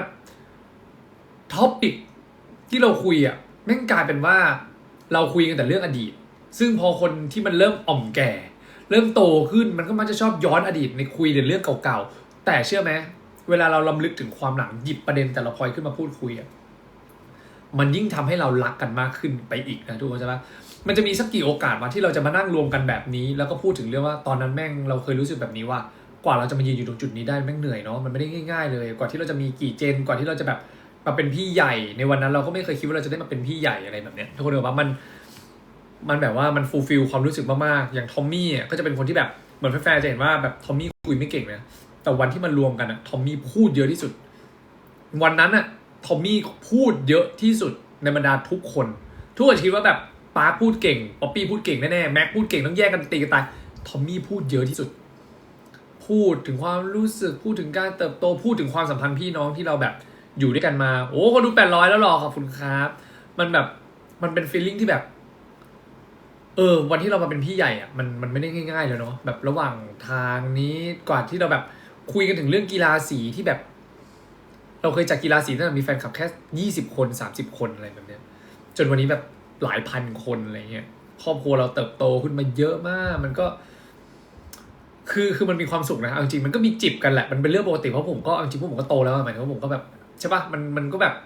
อายุ30กันหลายคนแล้วนะพูดถึงนะแต่แบบมันก็เป็นช่วงอารมณ์ที่เรารู้สึกว่าเราได้แบบแชร์สิ่งต่างๆแม้กระทั่งแชร์ประสบการณ์การทำงานต่างคนต่างเติบโตไปทำงานในเส้นทางของตัวเองบ้างอะไรเงี้ยมันก็เหมือนได้กลับมาจูนกันได้รักกันแต่คือแรกซียังไม่ได้มาเพราะซียังติดงานอยู่ครับนั่นแหละเชื่อไหมตี 2:30แค่ตี 2:30ในคืนแรกนะผมดูเวลาเลยผมอะนอนกับแม็กแยกย้ายกันไปนอนทอมมี่นอนคนเดียวมาร์คนอนกับป๊อปปี้แย่งห้องกันอย่างรวดเร็วปุ๊บแต่ตี 2:30ชัดดาวผมแบบว่าอะไรรู้ป่ะประมาณตี 2เนี่ยทุกคนเพิ่งเริ่มแบบไม่ได้ขอโทษนะไม่ได้นี่นะไม่เมานะไม่มีใครเมาเลยเว้ยทุกคนแต่คือมันถึงเวลานอนมันแก่มันแบบมันเพลียสะสมมาด้วยใช่ไหมคือมันเพิ่งจบจากกีฬาสีแล้วทุกคนก็นอนไม่ได้เต็มอิ่มอ่ะมันก็นั่งคุยกันไปก็อ่อมง่วงแบบมึงง่วงยังวะคือปากกินขนมนะผมก็พยายามกินขนมนะแต่ไม่ง่วงอ่ะคุยไปยิ่งคุยยิ่งง่วงผมก็บอกว่าคืนแรกเราไม่ต้องหนักเดี๋ยวพรุ่งนี้เอาให้สุดคือทุกคนมันก็บิ้ววันแรกอย่าไปหนักเลยเอาเบาๆแบบแล้วไม่ใครพูดว่าจำไม่ได้ละแม่งปกติพวกเรานี่ยันเช้าเด็กวัยรุ่นนะก็จะแบบพวกเราแม่งต้องแบบโอ้โหเช้าดิตี 4ตี 5 ตี 2:30ไอ้แม็กไปคนแรกเดี๋ยวนี้แม็กอ่อมแก่เลยโอ้โหแบบไม่ไหวแล้วว่ะกูขอไปนอนก่อนแล้วน่ารักมากผมนอนห้องเดียวกับแม็กผมเดินขึ้นห้องไปปึ๊บแยกย้ายกันไปนอนนะตี 2:30นี่คือชัตดาวน์ทุกคนนะผมขึ้นไปอาบน้ำคือผมอาบน้ำเสร็จนานแล้วแม็กก็เหมือนจำไม่ได้ว่าอาบน้ำหรือยังแม็กพูดผมว่าปาร์คมึงรีบนอนนะผมแบบมึงให้กูรีบนอนทำไมกูอะเลือกนอนกับมึงเลยเพราะมึงหลับง่ายคือผมเป็นคนมีบุญง่ายผมหลับง่ายว่ากันเถอะแล้วผมก็ง่วงด้วยแล้วผมรู้ว่าหัวผมลงหมอนแป๊บเดียวผมไปแน่มึงรีบนอนเพราะว่าบางทีเผื่อกูกลนกูเกรงใจมึงโอ้ยแม็กเอาเลยกูชิลคือผมไม่ได้ติดคือผมเป็นคนมีบุญหลับง่ายผมคิดงี้หัวผมลงหมอนแป๊บเดียวผมไปเลยเว้ยผมไม่รู้สึกถึงเสียงกรนอะไรของแม็กเลยสักนิดเดียวผมหลับสบายมากคืนแรกของผมเป็นคืนที่มีความสุขมากผมไม่ได้ยินเสียงคือตอนเช้าที่ผมตื่นมาเข้าห้องน้ำประมาณ7 โมงเปิดผมตื่นขึ้นมาเพื่อเข้าห้องน้ำโอ้โหเสียงโคตรดังผมคิดในใจไอ้แม่งมึงนี่มึงหลับหรือมึงตายวะเนี่ยผมคิดในใจมึงหลับอะไรของมึงวะผมก็ไปเข้าห้องน้ำเสร็จปุ๊บเดินออกมาแม็กพูดกับผมก่อนนอนแล้วว่าถ้ากูหลับแล้วกูแบบเสียงดังมึงสะกิดกูได้นะมึงเขี่ยกูได้นะแบบให้กูรู้สึกตัวกูจะได้เงียบแม่งเราก็รักมันเนาะมันกำลังหลับแบบมีความสุขจะให้เอามือไปสะกิดมันก็กระไรอยู่ทุกคนเข้าใจผมป่ะแต่ตอนนั้นแม่ง7 โมงแล้วแล้วฟ้ามันก็สว่างผมคิดเดี๋ยวผมทนนอนก็ได้วะพยายามอดทนกูทนนอนไปก็ได้วะผมก็นอนไว้แม่งหลับไม่ลงจริงว่ะคือปกติผมหลับง่ายนะแต่บางทีเช้ามันหลับไม่ลงแบบเรานอนแล้วนะเราก็พยายามจะนอนต่อเพราะว่าเรานัดกันตื่น11 โมงใช่ไหมเราก็พยายามแบบเอาเคลียร์หน่อยเอาแขนไปแตะมันนิดนึงแตะเสร็จเสียงแม่งดังเหมือนเดิมเอาขาแตะนิดนึงแบบค่อยๆสัมผัสเราก็ไม่อยากจะไปมันแดงไปแล้วก็ค่อยๆแตะแม่งยิ่งแตะแม่งก็ไม่เงียบกูทำไงวะเราเปลี่ยนวิธีพลิกตัวผมไม่นอนดิ้นนะเว้ยผมพลิกซ้ายให้แม่งใครให้มันรู้สึกว่าแม่งมีคนพลิกตัวไม่ช่วยกูต้องทำยังไงกับมึงดีวะจนแบบคือมันไม่รู้ตัวนะเอาอย่างนี้คนหลับบางทีมันไม่รู้ตัวหรอกผมว่ากูต้องทำยังไงวะไม่ให้มันแบบให้มันเงียบสักทีกูขอคือในใจคิดว่าอะไรว่าขอแค่จังหวะเดียวถ้ามันเงียบปุ๊บนะกูหลับทันทีผมมั่นใจแบบนั้นเลยนะว่าแบบคนเราเวลากลมันจะมีช่วงกลแล้วพอหยุดกลนิดนึงมันต้องเว้นเวลา 2-3 นาทีแล้วมันจะกลใหม่เราคิดว่ากูขอแค่ไทมิ่งนั้น 1-2 นาทีแล้วก็หลับแล้วไม่เหมือนมีช็อตนึงมั้งมันเงียบเองเว้ยทุกคนมันเงียบไปเว้ย แล้วแม่งจังหวะแม่งโคตรจังหวะนรกเลยทุกคนผมก็แบบมันเงียบไปประมาณนาทีนึงเว้ยผมแบบพยายามนะกูหลับแล้วมึงโอ้ตั้งใจหลับมากเว้ยทุกคนคือไม่เคยตั้งใจหลับขนาดนี้นะประมาณนาทีนึงอ่ะกูคิดในใจในหัวตอนนั้นอ่ะคิดว่าอะไรปะกูไปห้องนั่งเล่นได้ป่าวะจะไปนอนห้องนั่งเล่นแล้วตอนแรกแต่ก็แม่งก็เกินไปมึงต้องลงไปชั้นหนึ่งไงแล้วก็เลยไม่ไหวแล้วแล้วก็เขี่ยเลยเอาแขนเขี่ยแบบเอาเหมือนมันมีหมอนข้างอันนึงอ่ะแล้วก็พยายามเอามือดันหมอนข้างไปเพราะมันหันมาทางผมด้วยไงมันเหมือนมันกอดเหมือนมันเอียงตัวแล้วมันมาทางผมอ่ะผมก็เลยเอามือดันหมอนข้างไปให้มันรู้สึกตัวดันไปมันก็แบบมันก็เหมือนเสียงหายใจมันมาแล้วว่าแบบเหมือนเริ่มรู้สึกตัวมันเงียบไปเว้ยทุกคนหลังจากนั้นผมก็หลับไปคือเหมือนเราก็รู้ตัวอีกทีคือเราตื่นมาอีกทีประมาณ11:30ประมาณ11:30เราก็รู้สึกว่าเฮ้ยแม็กเดี๋ยวเราตื่นแล้วเดี๋ยวเราอาบน้ำเลยไปแล้วก็ไปอาบน้ำกันเฮ้ยทุกคนมันเป็นภาพที่น่ารักมากเลยนะผมก็อาบน้ำเนี่ยทำไอ้แม็กเข้าไปบอกเฮ้ยป๊อปปี้มันมาตามเฮ้ยไหนมึงบอกนัดเที่ยงจะไปกินกาแฟพวกมึงแม่งมาเที่ยวทำไมแม่งไม่แอคทีฟกันเลยวะคือแบบตื่น11:30ไหนบอกว่า11:00ออกเนี่ย11:30ยังไม่ลุกอาบน้ำแม่งป๊อปปี้แต่งตัวพร้อมเตรียมไปกินกาแฟเดี๋ยวกูจะออกแล้วถ้าใครเที่ยงไม่ออกนะกูจะขับรถไปก่อนพวกมึงตามไปมันก็บ่นไอ้แม็กบอกมึงจะรีบไปไหนมีเวลาทั้งวันบอกว่ามึงนอนกลับไปนอนที่กรุงเทพนู่นอะไรอย่างเงี้ยคือก็บ่นกันไปหมดผมกับแม็กก็เลยต้องจำกัดเวลาข้อหมายคือคนที่อาบน้ำแต่งตัวเสร็จคนแรกคือป๊อปปี้กับมาร์คเขานอนด้วยกัน2คนนี้มันจะเป็นแบบไม่รู้อะไรไอ้มาร์คมันรับผิดชอบตัวเองมากมันตื่นเช้าอาบน้ำเสร็จส่วนทอมมี่จะช้าสุดตลอดอยู่แล้วล่ะตามหลักความเป็นจริงไอ้ทอมมี่จะอยู่หลังสุดผมกับแม็กก็แบบไอ้แม็กเรารีบหน่อยก็ดีก็ขอโทษนะห้องน้ำมันใหญ่มากพูวิลล่าด้วยความแบบศิลปินเนาะพูวิลล่าห้องน้ำมันใหญ่โตแม็กเอางี้เดี๋ยวกูอาบน้ำก่อนมึงไปแปรงฟันเลยห้องน้ำมาอยู่ห้องเดียวกันผมก็อาบน้ำแม็กก็แปรงฟันพอผมอาบน้ำเสร็จผมก็วิ่งไปแปรงฟันในแม็กก็มาอาบน้ำมันก็แชร์กันแต่ว่ามีใดบอกผมคนเดียวนะแย่งกันมึงให้กูก่อนมึงรีบทำเดี๋ยวกูแปรงฟันมึงคือมันเป็นอะไรที่แบบเฮ้ยมีความสุขผมชอบมากเลยแล้วคือทุกคนก็แบบมีเวลาอยู่แค่ประมาณ10-15 นาทีเพื่อที่จะต้องเตรียมตัวออกไม่งั้นป๊อปปี้แม่งด่าจริงๆมันเหมือนวัยเด็กเลยที่แบบเรากลับมาออนเซ็นเล่นกันอะไอ้แม็กก็รีบแล้วตลกมากเลยคืออะไรว่าขอโทษนะที่ตลกคืออะไรรู้ป่ะผมมองเว้ยอุ้ยไอ้แม็กอาบน้ำขอโทษนะยังไงมึงก็ช้ากว่ากูเหลือแค่แปรงฟันคือเราเหลือบไปมันยังอาบน้ำอยู่ทุกคนเข้าใจป่ะเราก็ชิวๆกูเหลือแค่แปรงฟันเป่าผมผมนำมันด้วยนะผมเป่าผมอะผมก็เป่าเฮ้ยแม็กมึงโกรธเดี๋ยวมึงต้องเป่าผมต่อกูเดี๋ยวมึงหนีบผมอีกเราคิดงี้ยังไงกูก็เสร็จก่อนมึงแน่ที่แม่ตลกคืออะไรรู้ป่ะผมเดินออกมาแล้วผมเป็นคนที่ติดทากันแดดทาสกินแคร์ก่อนคือช่วงนี้ผมบำรุงหน้าเยอะผมทาสกินแคร์เยอะผมก็ค่อยๆออกมาแต้มเว้ยกันแดดก่อนเนาะเดี๋ยววันนี้เราจะทาพาร์เมอร์สักนิดนึงเราทาเบสสักนิดนึงค่อยๆแต้มกะหล่อเลยแหละแต่ไม่เซ็ตผมนะกะแล้วคิดว่าคาดแว่นพอเก๋ๆเราเดี๋ยวทากันแดดสัก2ตัวนะเราทาพาร์เมอร์เดี๋ยวทาของมิเล่ผมพกไปหมดเลยกะทาแบบเดี๋ยวมีรองพื้นทานู่นทานี่เชื่อป่ะผมเพิ่งทาสกินแคร์ตัวที่2อ่ะเสร็จไอ้แม็กเดินมากูไปแล้วนะกูเสร็จแล้วผมไม่ตกใจผมพูดเลยขอโทษนะชี้มึงเร็วจังอะมึงอะช้ากูบอกมึงเร็วจังมึงไม่ทากันแดดเหรอกูทาเสร็จแล้วมึงทาตอนไหนวะกูทาในห้องน้ำคือแม่งโคตรเร็วพอมึงเป่าผมเหรอกูเป่าเสร็จแล้วกูหนีบคือมันตลกมากเว้ยทุกคนเพราะว่าไอ้แม็กก็คาดแว่นเหมือนกันเว้ยคือแม่งแบบคือแม่งเร็วมากอะแล้วผมแบบเฮ้ยแม็กมึงรอกูแป๊บนึงดิกูยังทาไอ้พาร์เมอร์ตัวสุดท้ายไม่เสร็จเลยกูต้องทา3ตัวมึงไม่กะให้ครีมกูซึมเข้าหน้ากูหน่อยเหรอแบบคือทุกคนจะมาบางทีเราต้องทาครีมกันแดดเพื่อให้มันซึมก่อนแล้วค่อยๆเอาตัวที่2ทาตามคือจะรั่วจริงไอ้แม่งทากันแดดแม่งโคตรเร็วแล้วแม่งทากันแดดตัวเสร็จแล้วนะผมแบบมึงไม่กะรอซึมเลยเหรอบอกกูเสร็จแล้วเดี๋ยวมันโดนด่ามันก็ลงไปเว้ยเสร็จปุ๊บผมก็เดินทางไปที่แรกเลยจำได้ว่าไปคาเฟ่แรกไปนั่งจิบกาแฟตั้งแต่เที่ยงตรง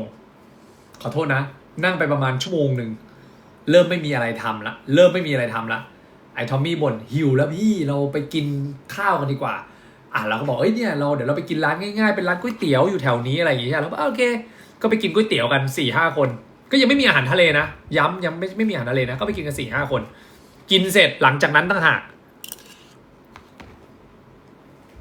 หลังจากนั้นคือท็อปปิกเรื่องใหญ่ถูกต้องครับงานด่วนงานไวต้องไว้กันพี่แม็กหลังจากกินก๋วยเตี๋ยวเสร็จทุกคนนึกภาพตามนะมันง่วงเว้ยกาแฟก็ไม่ช่วยกินกาแฟเสร็จกินก๋วยเตี๋ยวมันก็ง่วงอยู่ดีคราวนี้แหละสิ่งที่ยากกว่าคือเฮ้ยเราจะไปไหนกันต่อที่ตลกคืออะไรรู้ป่ะป๊อปปี้นั่งหาเลย เดี๋ยวเราไปมันมี escape มั้งถ้าผมจะไม่ผิดมันคล้ายๆแบบกิจกรรมแบบแก้ไขอะไรเกี่ยวกับเหมือนแบบต้องใช้สมองในการเล่นอะในการผ่านด่านอะไรอย่างเงี้ยเข้าใจปะเหมือนเขาเรียกescape อะไรสักอย่าง escape เกี่ยวกับไปแก้เล่นเกมอะไรเงี้ยซึ่งไอ้มาร์กชอบอะไรประมาณนี้แล้วก็ผมก็คิดว่าแบบมันก็ให้ช้อยมาเป็นแบบไปมันอยู่ที่เซ็นทรัลพัทยาถ้าผมจำไม่ผิดนะเป็นเขาเรียกว่า escape room escape room ใช่ป๊อปปี้ลิสต์มาให้ผมก็นั่งฟังเกมนี้เว้ยแม่งแบบแก้ปัญหาเราต้องช่วยกันแก้ผ่านด่านผมก็นั่งฟังผมไม่พูดอะไรแต่ผมไม่อยากไปเอางี้สักพักมันก็พูดเฮ้ยมึงดูนี่ยังอะไรวะมึงดูหนังนี่ยังสไปเดอร์แมนเข้าแล้ว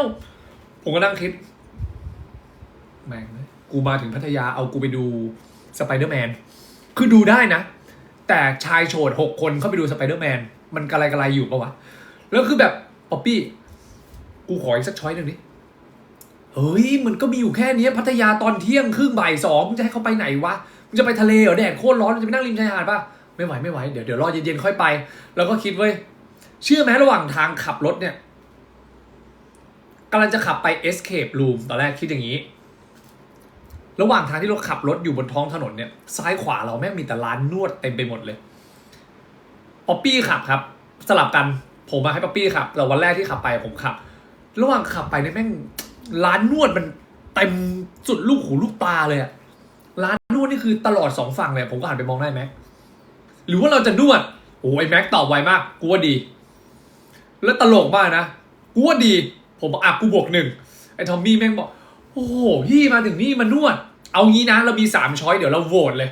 ตอนนั้นอยู่กัน4 คนมาร์คขับอีกคันหนึ่งมาร์คบอกมึงเอาที่ไหนก็ได้แล้วมึงบอกกูที่ตลกคือไอ้มาร์คไปถึงเซ็นทรัลพัทยาแล้วไอ้มาร์คขับไปสแตนบายรอที่เซ็นทรัลพัทยาเตรียมเข้า escape room แล้วนะส่วนไอ้คนที่อยู่บนรถยังรถติดอยู่ประมาณ10 นาทีจะถึงเซ็นทรัลพัทยาไอ้แม็กพูดเลยงั้นเดี๋ยวกูให้3 ช้อยนะเรียงลำดับที่เราอยากทำที่สุดแล้วโหวตกันเลย4 คนอันไหนเยอะสุดชนะข้อแรกนะ escape room ข้อ2 Spider-Man ข้อ3นวดไทย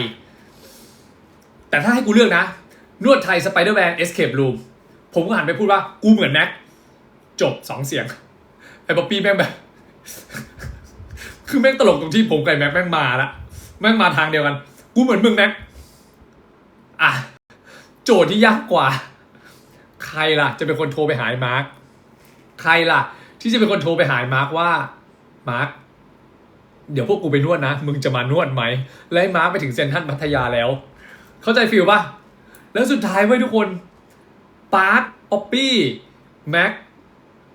ปาร์คป๊อปปี้แม็กทอมมี่ไปนวดไทยจริงๆมาร์คกลับไปนอน โคตรอ่อมแก่แล้วประเด็นคืออะไรรู้ไหมประเด็นคือเรา walk in นะเราหาร้านไหนก็ได้แต่เราก็เลือกร้านที่ดูดีหน่อยหนุ่มหล่อๆเลย4 คนลงจากรถ BMW รถเก๋รถแพงลงไปเท่ๆข้ามถนนเพื่อเดินไปเข้าร้านนวดไทยโทษนะครับผมนวดเท้า4 คนครับเขามองหน้าหล่อกันหมดเลยเนาะหนุ่มๆเนาะนวดเท้า4 คนราคาชั่วโมงละ250เฮ้ยพวกเราเอากี่ชั่วโมงดีวะลองก่อนเพื่อนลองก่อนชั่วโมงเดียวพอแล้วคือใครไม่รู้พูดว่าชั่วโมงเดียวก็พอมึงมาเที่ยวนะเว้ยมึงต้องออกไปใช้ชีวิตมึงมานวดอะไรนวดแค่แก้เครียดงีบเราใช้คำว่าเทคอะแนปงีบสักชั่วโมงหนึ่งเราคิดแบบนี้ผมป๊อปปี้นอนนวดติดกันไอ้แม็กกับทอมมี่นอนนวดติดกันโคตรตลกคือนวดไป1 ชั่วโมงผมมันนวดหลังสุดเพราะผมมัวแต่ไปเข้าห้องน้ำอยู่นวดเสร็จปุ๊บทอมมี่โทรมาพี่ปั๊กผมว่าแม่งดีจัดเอาอีกชั่วโมงป่ะเรานวดสัก2 ชั่วโมงไหมตอนนี้ไปไหนไม่ได้พี่แดดแม่งก็ร้อนพี่เชื่อผมเผื่อนวดอีกสักชั่วโมงหนึ่งแต่ในใจผมตอนนั้นอะคือทุกคนต้องเข้าใจนะนวดเท้า1 ชั่วโมงมันก็เยอะแล้วมันไม่มีอะไรให้นวดเยอะหรอกคือผมไม่ได้อยากนวดไทยไม่ได้อยากขึ้นมาให้นวดตัวเยอะก็คือแน่นนวดขาเบาๆก็โอเคละคือมันง่วงแหละหลักๆอะตลกคือพอจ่ายตังค์ไอ้ทอมมี่พูดว่า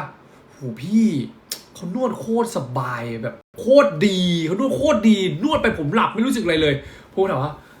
นี่มึงเรียกว่านวดดีเหรอวะนวดดีคือต้องนวดโดนนวดถึงเราไม่ได้มานวดผ่อนคลายเรามานวดเท้าหรือมันเรียกนวดผ่อนคลายหรือเปล่าผมไม่รู้แต่สำหรับผมคือผมแบบนวดเพื่อแก้อาการนิดนึงถูกเข้าใจปะไอ้ทุกอย่างโหพี่ฟินจัดชั่วโมงนึงแม่งเร็วเกินผมว่าต้อง2 ชั่วโมงผมหลับเลยผมแบบเหมือนไม่ได้นวดอะไรเลยแต่แบบสบายมากก็คือเหมือนเราจ่ายตังค์มาเพื่อให้มันนอนอยู่ในร้านนวดนั่นแหละเดินออกมาจากร้านเนี่ย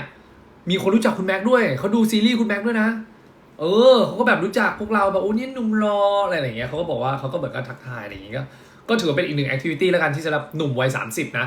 ตอนนั้นน่ะช่วงเวลาประมาณบ่าย3คุณสี่พึกเขากำลังเดินทางมาหาพวกเราเหมือนกันเราก็แบบโอเคงั้นเดี๋ยวเราไปหาคาเฟ่สักร้านหนึ่งนะไปหาคาเฟ่สักร้านหนึ่งเพื่อรอสี่พึกมาเดี๋ยวเราจะไปกินเบาๆก่อนกินรอสี่พึกแล้วก็ไปที่ร้านคาเฟ่ร้านหนึ่งชื่อร้านที่ผมลงสตอรี่ผมจำชื่อไม่ได้นิรันดร์หรืออะไรสักอย่างก็ไปนั่งกินกันเหมือนเดิมฮะชายหนุ่ม4คนไปนั่งกินข้าวจิบกาแฟนั่งคุยสักพักสี่พึกก็มาก็คุยกันต่อว่าเฮ้ยเรากินข้าวกันเป็นเบาๆพอนะเรากินเล่นๆชื่อร้านนิทานขอโทษชื่อร้านนิทานร้านสวยหรูเหมาะกับเจเนอเรชันแบบพวกเรามากๆผู้ดีแบบพวกเราเลยก็ไปนั่งกินกันสักพักทุกคนฟังนะเว้ยเราจะกินแค่เบาๆเพราะเดี๋ยวพี่ออฟมาเราต้องกินกับพี่ออฟอีกมื้อหนึ่งทุกคนพูดว่าสบายพวกเราแม่งกินกันแบบระดับนี้กินกันเยอะอยู่แล้วเดี๋ยวเรากินเล่นๆกินจิบๆเบาๆรอพี่ออฟก็นั่งกินถึงประมาณ5:30ย้ายร้านไปอยู่ที่ร้านเคฟCAVEเวลาเคฟก็ไปนั่งกันติดริมชายหาดก็ไปนั่งถ่ายรูปข้างทะเลแก๊งชายโฉดประมาณ 6-7 คนนั่งถ่ายรูปถ่ายวิวถ่ายนู่นถ่ายนี่ถ่ายไปเรื่อยถ่ายสักพักค่อยๆทยอยสั่งอาหารทีละนิดเริ่มมาถึงสั่งของหวานก่อนเลยแม็กของหวานทอมมี่ของหวานบอกเฮ้ยมึงกินของหวานไม่กินของข้าวเหรอก็เรากินไปแล้วไงไปกินที่ทานมึงจะกินของข้าวอะไรบ่อยๆวะบอกเอ้าไหนผมรอกินพร้อมพี่ออฟไงโอ้ยพี่ออฟกว่าจะมา2-3 ทุ่มนี่เรากินของหวานก่อนเลยค่อยกลับไปเริ่มของข้าวใหม่คือเป็นทริปที่แม่งกินตัวแตกมากก็นั่งเมาส์มอยนั่งคุยเรื่องอดีตเหมือนเดิมเลยนั่งคุยพาร์ทน้องๆเป็นแต่ละคนเป็นยังไงคิดว่าคนนั้นคนนี้เป็นก็คุยเมาส์มอยไปเรื่อยเปื่อยสักพัก2 ทุ่มกว่าพี่ออฟมาที่ตลกคือปกติแล้วเวลากินข้าวพี่ออฟอะเราจะต้องสั่งอาหารทีเป็น10อย่างถ้าขึ้นชื่อว่าไปกับพี่ออฟนี่คือพี่ออฟสั่งแบบแทบจะเมนูทุกหน้าก็เหมือนมานั่งเดาใจกันว่าอันนี้แม่เดี๋ยวกูเลือก1 เมนูพวกมึงเลือกคนละ1 เมนูคิดว่าเมนูไหนคือเมนูที่พี่ออฟชอบเหมือนย้อนอดีตอะแต่ก่อนพวกผมมีโอกาสได้กินข้าวพี่ออฟบ่อยมากเลยนะแก๊งGen 1อะทำงานเสร็จก็จะไปกินข้าวกันต่อทุกรอบเกือบทุกรอบเลยเวลาเสร็จงานแต่แบบพอเติบโตขึ้นมาไม่ค่อยได้มีโอกาสแบบนั้นเท่าไหร่ซึ่งเราก็เลยแบบทุกคนก็ช่วยกันสั่งคนละอย่างแบบคิดว่าพี่ออฟชอบกินต้มยำกุ้งน้ำข้นหรือน้ำใสพี่ออฟชอบกินไข่เจียวพี่ออฟชอบกินข้าวผัดชอบกินข้าวอะไรเงี้ยเราก็จะแบบรู้ว่าเขาชอบกินอะไรก็มันแชร์กันใครอยากจะสั่งอะไรมันก็เป็นโมเมนต์ที่น่ารักนะทุกคนเสร็จปุ๊บพอพี่ออฟมาประเด็นคือเรากินกันประมาณ10 กว่าอย่างต้องกินกันเยอะอยู่แต่ปกติกินเยอะกว่านี้ก็กินข้าวเมาส์มอยนั่งคุยกันก็ถือเป็นช่วงเวลาที่มีความสุขมากๆนะเหมือนมันรียูเนียนจริงๆเราก็สัมผัสได้ที่พี่ออฟแบบรู้สึกว่าแบบคือเราก็เคยคิดนะเหมือนพวกเราเติบโตกันมานานแล้วก็คิดว่าหรือพี่ออฟเขาอาจจะรักเด็กๆแล้วนะไม่ได้รักพวกเราเหมือนแต่ก่อนแล้วหรือเปล่าจริงๆคือไม่เลยผมพี่ออฟก็ยังรักพวกผมเหมือนเดิมแหละแต่จริงเขาแค่แบบเขาต้องรักน้องๆทุกคนมากขึ้นเรื่อยๆแหละแต่ว่าความรักความห่วงใยที่เขายังมีให้Gen 1มันก็เหมือนเดิมมันไม่ได้น้อยลงไปเลยเว้ยทุกคนแต่มันแค่อาจจะไม่ได้มีโอกาสมานั่งพูดคุยแบบเนี้ยสักเท่าไหร่พอเรามีโอกาสได้กลับมานั่งคุยกันนั่งแชร์ประสบการณ์แชร์การทำงานอะไรเงี้ยมันก็เลยยิ่งทำให้เรารู้สึกว่าจริงๆแล้วพี่ออฟเขาไม่เคยทิ้งพวกเราแบบไว้เลยอะไรเงี้ยคือเราก็รับรู้ถึงสิ่งที่เขายังห่วงแล้วก็รักพวกเรามาตลอดอะไรเงี้ยซึ่งมันก็เป็นช่วงเวลาหนึ่งนะแค่2-3 ชั่วโมงแต่เราก็เชื่อว่าแบบพี่ออฟก็น่ารักมากพี่ออฟก็แบบมีงานต่อตอนเช้าก็ยังนั่งรถตู้มาเพื่อที่มากินข้าวกับน้องๆแล้วก็ต้องกลับซึ่งเพราะว่าตอนเช้าเหมือนเขาทำงานเราก็เข้าใจเขาเสร็จปุ๊บเนี่ยพวกเราก็หลังจากกินข้าวเสร็จเราก็ตกลงกันว่าพวกเราจะไปไหนต่อแก๊งชายโฉดเหมือนเดิมเลย7 คนเราจะไปร้านนะเราจะไปร้านไหมขอโทษนะร้านเหล้าไหมคิดอย่างนี้นะอุ้ยเด็กวัยรุ่นวัย30แล้วเข้าร้านเหล้าไม่เป็นไรหรอกทุกคนโหวตตรงกันว่ากับพูวิลล่าแล้วแม่งโคตรตลกเลยทุกคนก็แบบว่ากับพูวิลล่าอีกแล้วเหรอว้ากับพูวิลล่าระหว่างทางขับกลับไปปาร์คจอดเซเว่นผมแบบมองเวลาแล้วคือผมขอโทษนะผมมองเวลาแล้วเที่ยงคืนละแอลกอฮอล์ไม่ขายแล้วไม่ห่วงแล้วผมไม่ห่วงแล้วผมคิดโอ้ชิวๆวันนี้เบาๆจิบเบาๆเล็กๆน้อยๆอะไรอย่างงี้เฮ้ยพวกมึงอิ่มปะวะโอ้โหไก่ย่างข้างทางส้มตำไม่รู้อะประมาณ 4-5 ร้านเหมือนเป็นรถเข็นนะวางเรียงกันเลยผมแบบเป๊ะนะปะมึง2 คนลงไปทำหน้าที่เดี๋ยวกูจอดรถรอแม่งแบกส้มตำมา 3-4 ถุงแบกไก่ย่างแบกอะไรไม่รู้ปลาดุกบ้าบอเต็มไม่หมดมึงกินที่ร้านเมื่อกี้10,000 กว่าบาทมึงไม่อิ่มเหรอเวลากินข้าวดึกๆมึงจิบนั่งนี่เมาส์มอยมันต้องมีของกินไปกลับไปถึงรีสอร์ทประมาณเที่ยงคืนใครไม่รู้พูดโอ้ยลุยแบบคือเหมือนบรรยากาศมันบิ้วเอาไว้เปิดเพลงร้องเพลงกัน ร้องเพลงกินส้มตำกันกินตลกบ้าอยู่ดีตี 2ไอ้แม็กอยู่ดีๆโผล่ขึ้นมาเลยเฮ้ยพวกมึงกูไม่ไหวละกูไปนอนละแล้วไม่มีการพูดพร่ำทำเพลงยาวด้วยนะกูไม่ไหวกูง่วงกูจะไปนอนละแม่งลุกปุ๊บแม่งเดินทำเหมือนมีโทรศัพท์เข้าสักอย่างแม่งลุกแม่งเดินไปเลยผมบอกเฮ้ยแม่งรอกันเด็แบบคือแบบไม่ไหวแล้วไอ้ปาร์คเราก็ไม่อยากล้างเอาจริงๆเราก็แบบเราก็เกรงใจมันก็โตๆกันแล้วอะมาร์คทอมมี่ซีป๊อปปี้อยู่ครบคุยตี 2:30เอาละพอตี 2:30แม่งเริ่มแล้วเริ่มเหี่ยวลงแล้วเริ่มก้มต่ำลงแต่เราคนแบบเฮ้ยแม่งพรุ่งนี้เราไปไหนวะงั้นพรุ่งนี้เดี๋ยวเราไปกินข้าวนะแล้วเราก็ไปกินกาแฟเราค่อยกลับกรุงเทพแล้วกันสักบ่าย 2ก็กลับแล้วคิดว่าแล้วแผนแบบนี้ก็ดีเชื่อไหมเกือบตี 3ไม่มีใครยื้อใครเลยเว้ยสักคนปกติมันจะต้องมีตัวยื้อทุกวงอ่ะมันจะต้องมีตัวยื้อ1 คนแน่นอนนะแม่งไม่มีตัวยื้อเลยตี 3ปุ๊บเฮ้ยกูไม่ไหวแล้วนะเดี๋ยวกูไปนอนละโอ้ยทุกคนแม่งเห็นพ้องต้องกันโอเคไปนอนดีกว่าแล้วก็ไปนอนกันแบบง่ายไม่มีการปกติจะแบบพี่อยู่ดิโอ้ยขู่มาทั้งทีนอนกลับไปนอนบ้านนู่นอะไรอย่างเงี้ยทุกคนคือแม่งอยู่ไม่ไหวหนีไปนอนแล้วภาพที่เห็นนะทุกคนฟังผมนะผมก็คิดแล้วผมง่วงมากผมมีความตั้งใจว่าผมขึ้นมาผมจะนอนเลยเพราะผมอาบน้ำแล้วผมก็เหลือแค่แปรงฟันนะผมก็คิดว่ากูจะเปิดประตูห้องนอนแล้วพร้อมนอนแม่งเปิดประตูปุ๊บเสียงรถแท็กเตอร์แบ็คกูแบบโอ้กูลืมไปผมก็กูลืมไปกูนอนไอ้แม็กก็ไอ้จาดแต่แม่งคืนนี้แม่งหลับก่อนกูอีกผมก็แม่งหลับก่อนกูนี่หว่าแม่งขึ้นมาตอนตี 2ผมก็ลืมเข้าใจว่าแม่งกลเชื่อกูมานั่งคิดต่อในหัวกลกูไม่ว่ามึงเปิดเดอะช็อคก่อนนอนอีกคือมันจะมีคนประเภทนี้จริงๆเว้ยที่แบบหลับแล้วแม่งชอบเปิดอะไรฟังอ่ะทุกคนเข้าใจป่ะคือมันหลับเว้ยแต่มันเปิดเดอะช็อคฟังอ่ะแบบมึงฟังเรื่องผีด้วยแล้วคือประเด็นคือมึงหลับแล้วคนที่ต้องฟังคือกูแปรงขอโทษนะผมก็แปรงฟันไว้แปรงฟันก็ฟังเรื่องผีไปด้วยกูขอโทษนะผมก็กลัวผีไงจะไปปิดก็แบบมันยังไม่ใช่มูที่จะไปปิดตรงหัวเตียงนอนมันทุกคนจะเป็นผมยืนอยู่อีกฝั่งหนึ่งอ่ะผมก็แปรงฟันแล้วก็ฟังเรื่องผีไปโอ้กูมูดไหนวะเนี่ยปกติกูนอนกูไม่เคยเปิดมึงเปิดเพลงอ่ะกูโอเคนะแต่มึงเปิดเรื่องผีฟังมันก็มีคนประเภทนี้แหละเราเข้าใจแล้วผมแปรงฟันเสร็จผมก็ต้องมาทาสกินแคร์ประมาณ4 ตัวสรุปผมอะใช้เวลาในการฟังเดอะช็อคมันอะอีกประมาณเกือบครึ่งชั่วโมงได้มาเรื่องหนึ่งจนแบบแม่งเลยต้องเดินไปปิดมันนะขอโทษไอคนนี้น่ารักด้วยเปิดไฟตั้งแต่ทางเข้ามาคือผมไม่รู้นะว่ามันหลับแล้วตั้งใจเปิดไฟทิ้งไว้ไหมบางคนเขาจะไม่เปิดไฟนอนเอางี้เขาต้องไฟมืดทั้งห้องถึงจะหลับลงไอ้แม็กเนี่ยนะผมเดินเข้ามาในห้องอะไฟหน้าประตูเปิดอยู่นะ2คือไฟหัวเตียงมันเปิดอยู่นะผมเห็นแม่มึงกระแดะจะฟังเดอะโกสต์แต่ไม่ปิดไฟแหมมึงก็กลัวผีมึงแค่แหมทำเป็นแบบเปิดไฟทิ้งไว้คือจริงๆมึงกลัวแหละแต่มึงอยากฟังเนาะผมก็เลยเข้ามาขอโทษนะพอผมฟังเรื่องผีใช่ป่ะผมก็ต้องปิดไฟหัวเตียงไม่งั้นผมนอนไม่หลับแต่ผมไม่ปิดไฟหน้าประตูไว้ทุกคนผมไม่ปิดไฟหน้าประตูเพราะผมไม่กล้าไปปิดผมกลัวผมไปปิดแล้วผมเดินกลับมาที่เตียงผมกลัวมันมืดผมก็เลยตัดสินใจไม่ปิดแล้วผมก็ไม่คิดอะไรด้วยแล้วผมก็พยายามนอนหลับโดยมีเสียงกลของแม็กเป็นตัวกล่อมให้ผมนอนสุดท้ายผมก็ทนหลับเว้ยตื่นเช้ามามันด่าผมว่าอะไรไอ้ปาร์คมึงนี่นะแม่งจะเข้ามานอนก็ไม่ปิดไฟให้มันครบโอ้ยจะมึงด่ากูทำไมวะช่วงที่กูเปิดไฟไว้มึงก็หลับอยู่คือมันบ่นผมว่ามึงเข้ามาทำไมมึงไม่ปิดไฟให้มันทั้งห้องมันจะได้มืดจะได้หลับสบายโอ้ยตอนกูเข้ามามึงหลับนะแล้วกูปิดทุกดวงแล้วกูเดินกลับเตียงกูไงคือผมก็คิดแบบนั้นเนี่ยเพราะว่าแหมกูเข้ามามึงก็หลับแล้วมึงแม่งโหกูสับเปิดไฟเผื่อมึงเดินเข้ามาบอกกูปิดไฟหัวเตียงให้มึงก็บุญแล้วกูปิดเดอะช็อคให้มึงอีกสรุปคือผมนอนกับแม่งตีกันชิบหายเลยก็ยังหลูบเดิมนะตื่นเช้ามาอาบน้ำปุ๊บรีบทำนู่นทำนี่ออกไปกินกาแฟออกไปกินข้าวร้านหนึ่งเลยกินข้าวเสร็จกินส้มตำนั่นแหละจนวันกลับก็ยังไม่ได้กินอาหารทะเลนะกุ้งเผาสักตัวไม่ได้กินแค่ต้มยำกุ้งแค่นั้นต้มยำทะเลได้กินแค่นั้นไม่มีอาหารทะเลกุ้งเผาปลาหมึกแดดปลาหมึกย่างหมึกไข่ไม่ได้กินสักอย่าง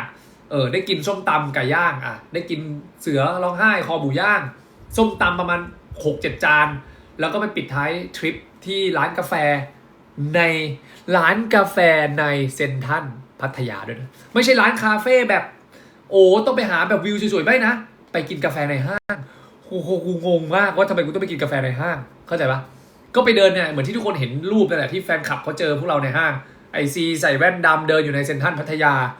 ประเทศไทยร้อนมากมั้งในเซ็นทรัลก็เขาเอ็นดูก็สนุกสนานก็จบทริปที่เซ็นทรัลพัทยาสรุปเลยทริปเนี้ยผมเลยตั้งชื่อทริปว่าทริปอ่อมแก่มันแก่จริงๆก็เลยคิดเหมือนกันนะว่าอยู่กรุงเทพก็ได้ใช่แล้วก็ชอบมากเลยนะคุยกันต่อมึงว่าทริปหน้าเราไปไหนดีวะทริปหน้าต่างประเทศเลยเปล่าเพื่อนผมไม่ได้คิดในหัวเลยมึงเอากูไปต่างประเทศคืออะไรวะกูได้แต่นอนวะแต่แอบเสียดายนิดนึงคือจิมมี่ไม่ได้มาผมว่าถ้าจิมมี่มาด้วยจะสนุกกว่านี้แต่ว่าจิมมี่ติดออกกองก็เลยไม่ได้มาเสียดายค่ะจิมมี่แค่คนเดียวไม่งั้นจะสนุกแล้วมีความสุขกว่านี้มากๆแต่ว่าก็อย่างว่าคือน้องต้องทำบทต้องแบบต้องอ่านสิแบบอ่านบทเยอะเราก็เลยแบบเป็นห่วงก็เลยคิดว่าเดี๋ยวทริปหน้ามีโอกาสจะได้ไปรวมตัวกันอีกแน่นอนก็ถือว่าเป็นช่วงเวลา2 คืน 3 วันแล้วกันที่ผมรู้สึกผมได้ชัตดาวน์ได้พักสมองได้แบบ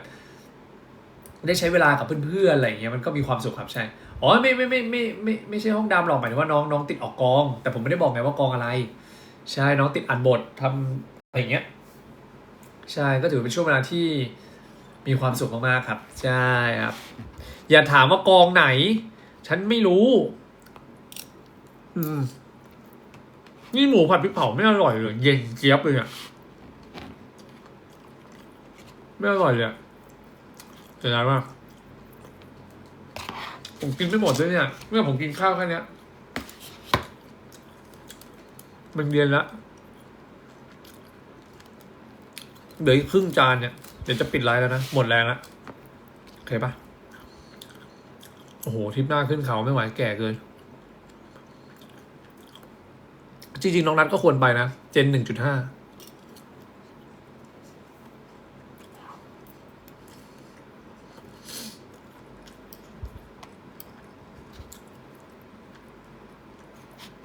ทุกคนง่วงยังไปนอนไหม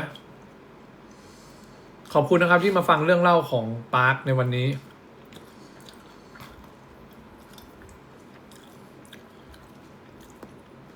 อนาคตก็น่าจะมีเด็กๆไปเที่ยวกันเองบ้างแล้วล่ะ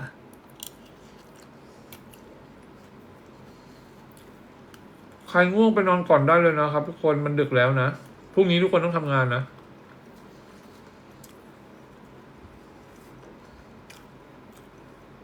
ไลฟ์นานแล้วไลฟ์ตั้งแต่5 ทุ่มป่ะตอนแรกผมว่าผมจะมา1 ชั่วโมงนะเนี่ย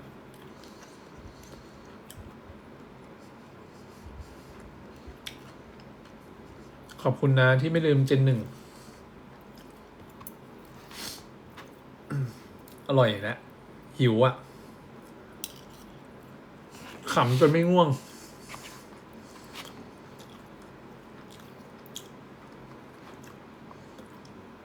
หวังว่าทุกคนจะมีความสุขนะ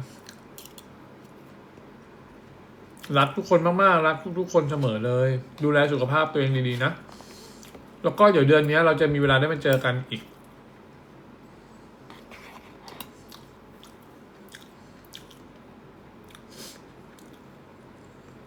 เดี๋ยว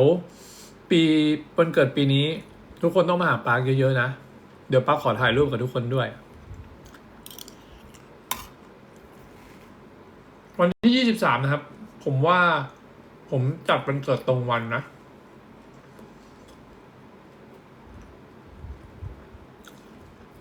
รายละเอียดเดี๋ยวรอค่ายประกาศนะครับทุกคน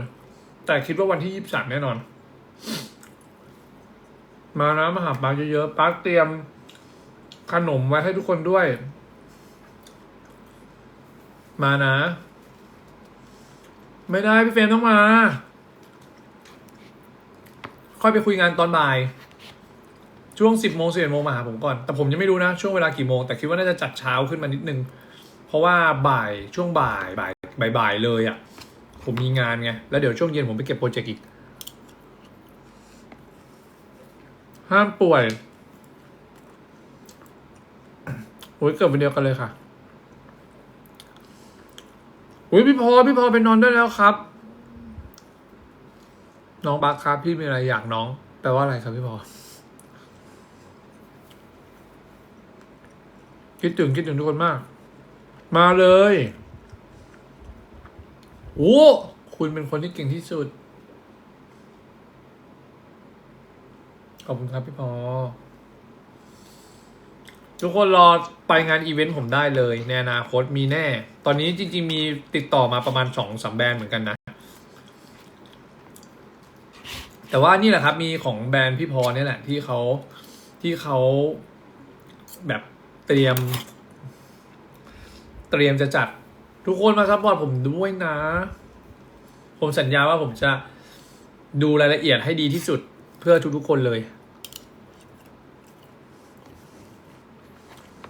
ผมอยากเจอทุกคนมากๆเลย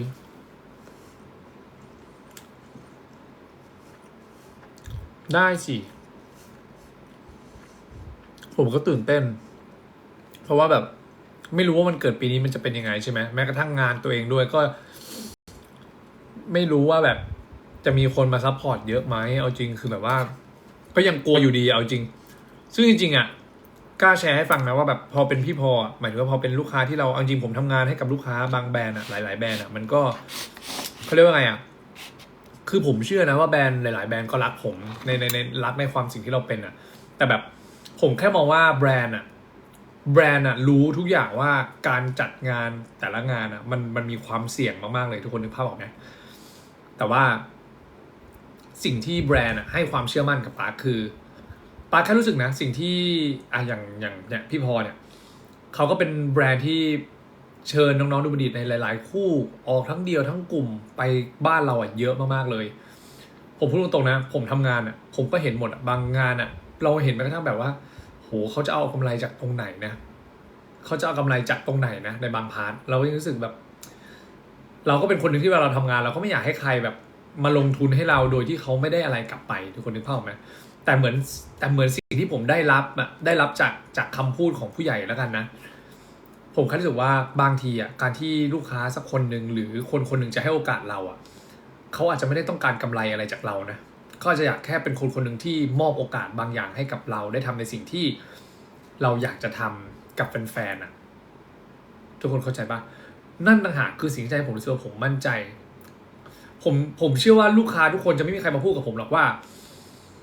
คุณปั๊มไม่ต้องกลัวหรอกนะว่าจะขาดทุนมันไม่มีใครมาพูดกับเราแบบนี้เว้ยแต่เขากลับทำให้เรารู้สึกได้ว่าเขาอยากให้โอกาสปาร์คตรงเนี้ยใช้เวลากับแฟนๆมันเลยทำให้ผมรู้สึกว่า เรายิ่งจะทำให้ดีที่สุดเท่าที่เราจะทำได้ทุกคนนึกภาพออกปะเราต้องบอกว่ามันไม่มีใครที่รักและเอ็นดูเราซะทุกคนหรอก แต่ในเมื่อเราเจอคนที่เขารักเราแล้วพร้อมจะซัพพอร์ตแล้วเอ็นดูเราผมเลยรู้สึกมีความสุขไงผมรู้สึกผมแบบขอบคุณมากๆขอบคุณแบบผู้ใหญ่ที่แบบซัพพอร์ตผมด้วยอะไรเงี้ยมันมากกว่าแค่กับการแค่ว่าคุณจ้างงานฉันแล้วก็กลับไปแยกย้ายกลับไปเอาจริงคือผมแบบกับลูกค้าบางเจ้าผมที่ผมแชร์ให้ทุกคนฟังได้ผมไม่ได้อายนะไม่ได้คิดว่าคุณทำงานกับแฟนคลับหรอผมไม่ได้สนใจอะไรพวกนั้นเลยทุกคนผมคิดแค่ว่าลูกค้าทุกเจ้าที่ผมไปเจอผมทำงานด้วยใจผมทำงานด้วยความรู้สึกแน่นอนผมจะสนิทกับลูกค้าผมก็ไม่เคยรู้สึกว่าผมทำอะไรผิดผมแค่รู้สึกว่าการที่เขาจะเลือกเรามาทำงานในฐานะพาร์ทไหนก็ตาม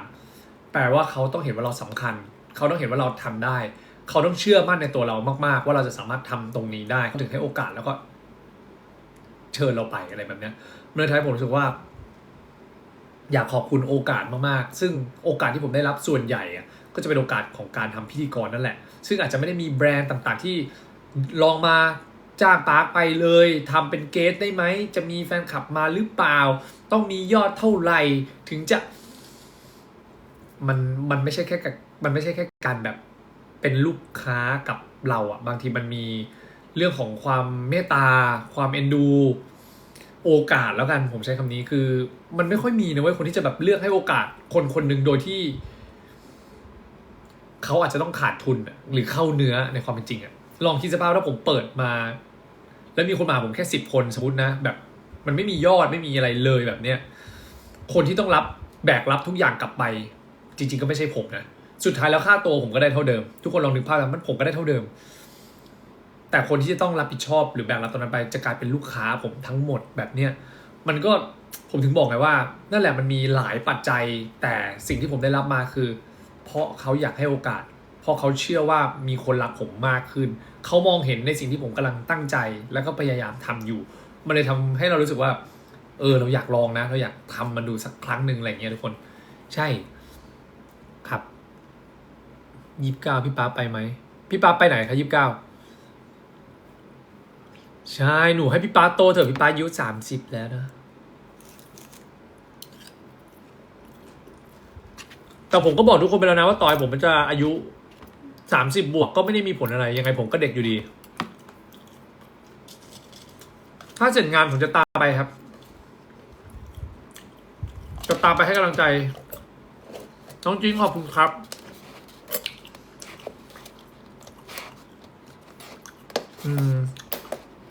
สมมติถ้าอายุแบบ34ใช่ป่ะปีนี้อายุ34เลยค่ะ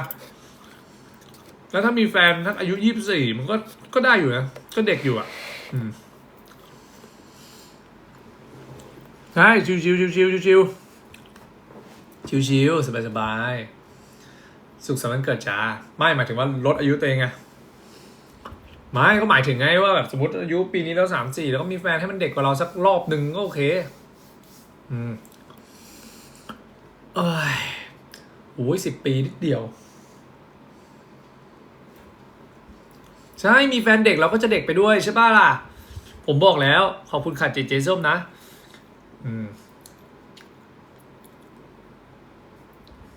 ไปนอนได้ละดึกแล้ว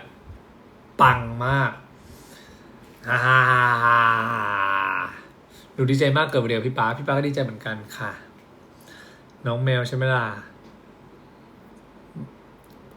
ข้าวไม่เอาแล้วไม่กินแล้วอะดึกแล้วพอแล้วบางทีความสัมพันธ์ที่มันพัฒนาขึ้นน่ะหัวเรือเรามาว่ะหัวเรือมาเป็นรถไฟเลยหัวขบวนเลยล่ะคือภาพนั้นน่ะพี่ขอโทษนะสุดท้ายเรื่องสุดท้ายก่อนปิดนะเรื่องสุดท้ายก่อนปิดไลฟ์แล้วนะเดี๋ยวผมต้องพักผ่อนละตี 1นะ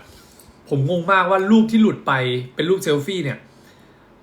หนูถ่ายเห็นได้ไงนะคือพี่อะถ่ายอยู่ใต้อุโมงค์ไงคือพี่ไม่ได้ไปถ่ายแบบให้ใครเห็นไงแล้วหนูไปช้อนรูปนั้นมาได้ยังไงหนูเป็นซาแซงเหรอลูกเราเล่นคือมันต้องแบบมันต้องอย่างเงี้ยมันคือบนสแตนจะไม่มีทางเห็นเพราะผมมันหลบอยู่ใต้สแตนไงแล้วตอนนั้นนะผมกำลังจะขึ้นไปแข่งฟุตบอลแล้วน้องก็เลยบอกพี่ป๊าขอถ่ายรูปด้วยผมก็ได้อยู่แล้วครับก็แอคนิดนึงอ่ะพอเป็นกีฬาฟุตบอลเราก็ต้องติดดึงอยู่แล้วเราก็ต้องรอหน่อยเราก็แบบได้สิยืนเท้าสะเอวไปเลย1 ที แต่เราแค่งงไงว่ารูปนั้นมันหลุดไปได้ไงเพราะมันเป็นมุมที่แบบเขาไม่น่าเห็นเราไงเห็นได้ไงวะแล้วก็แบบตอนที่น้องมาลงอ่ะผมก็คิดว่าถ่ายมุมไหนวะเราอยู่ใต้อุโมงค์เขาต้องช้อนลงมาแบบ ไม่ช้อนอย่างเดียวไม่พอเขาต้องเอียงด้วยนะเขาต้องเอียงตัวถ่ายด้วยนะผมว่าวะมาไงวะอะไรเงี้ยใช่ก็เลยแบบขอบคุณครับขอบคุณในความพยายามนะฮะหมายถึงขอบคุณมากๆสำหรับความพยายามนะฮะใช่ก็ขอบคุณที่เป็นหัวเรือที่ดี ที่มีภาพโมเมนต์มาฝากแฟนๆทุกคนนะฮะใช่แต่กล้องชัดนะหนูนั่งตรงนั้นพี่ป้าเห็นว่าหนูนั่งตรงนั้น แต่ตรงที่หนูถ่ายพี่มันอยู่ข้างใต้ไงพี่ก็เลยแค่งงว่าหนูก็สามารถเนาะใช่ก็ขอบคุณนะครับที่ชอบกันนะฮะก็ยังไงก็ฝากซัพพอร์ตด้วยนะครับถ้าไม่ใช่สาววายเขาคงไม่ลงทุนขนาดนี้ใช่ครับสาววายเก่งมากครับชื่นชมชมลืมเมาด้วยนะวันนั้นน้องแมวของเราเขาเกือบจะกลับบ้านไม่ได้นะคือผมไปกับพี่ไอซ์เพื่อที่จะเสร็จงานเราก็จะเดินไปส่งเขานั่นแหละแต่ถือว่าเราไปส่งแต่ก็คือผมต้องลาผู้ใหญ่ก่อนสวัสดีแล้วคือมันดึกแล้วพี่ไอซ์ก็แป๊บเดียวพี่ไอซ์ก็แบบไปส่งน้องที่รถผมก็เดินไปด้วยแล้วก็คือไปรู้อีกทีคือตอนถึงรถน้องบอกว่าแบตรถเหลือ 5%โอ้ชีวิตหนูดูบักบั่นเนาะแบบแล้วคือผมก็ไม่รู้ไงพอน้องใช้รถไฟฟ้าเราบอกรถแบตเหลือ 5% แล้วหนูจะถึงบ้านไหมเราต้องทำยังไงต้องใช้รถลากไหมเราจะต้องทำยังไงหรือไปนั่งรถพี่รถหนูก็ไม่ได้อยู่ดีคือเราก็ไม่รู้ว่าเราต้องช่วยเขายังไงนะตอนนั้นเราแค่หรือว่าเราสามารถไป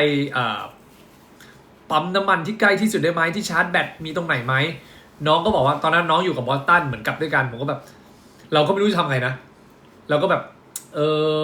แต่น้องก็บอกว่าไม่ต้องห่วงมันรอดหมายถึงว่าถ้ามีอะไรเดี๋ยวโทรบอกผมโอเคทั้งนั้นก็หายห่วงเพราะว่าป๊อปปี้ก็รอผมที่รถด้วยไงใช่ไหมสักพักผมก็เลยไม่รู้จะบอกอะไรแล้วโอเคงั้นถ้ามีปัญหาอะไรโทรมาบอกพี่เดี๋ยวพี่ไปช่วยเราพูดไปก่อนนะแต่เรายังไม่รู้นะว่าเราจะช่วยยังไงแต่เราก็แบบ ผมก็เลยแบบเหมือนคิดอะไรไม่ออกผมก็หันไปบอกบอสตันฝากดูแลพี่เขาด้วยนะบอสตันก็ทำหน้างงๆแบบได้ครับพี่ฮะแบบได้ครับพี่ฝากดูแลพี่เขาด้วยนะ คือบอสตันเพิ่งอายุ10เท่าไหร่นะ18กำลังคิดว่าเราฝากใครดูแลน้องวะเหมือนเขากลับทางเดียวกันมั้งอะไรเงี้ยบอกบอสตันพี่ฝากดูแลเขาด้วยนะเพราะบอสตันสูงไงบอสตันเป็นตัวสูงปรี๊ดเลยอะแล้วแบบฝากดูแลพี่คิดว่าเราน่าจะดูแลน้องได้เพราะว่าพี่ต้องขับรถคันหนึ่งไงถ้ามีอะไรโทรบอกพี่นะบอสตันมันก็ตอบรับได้ครับพี่อะไรเงี้ยคือผมก็ต้องขับรถตัวเองไงตอนนั้นน่ะมันก็ก็ตลกนิดนึงอ่ะ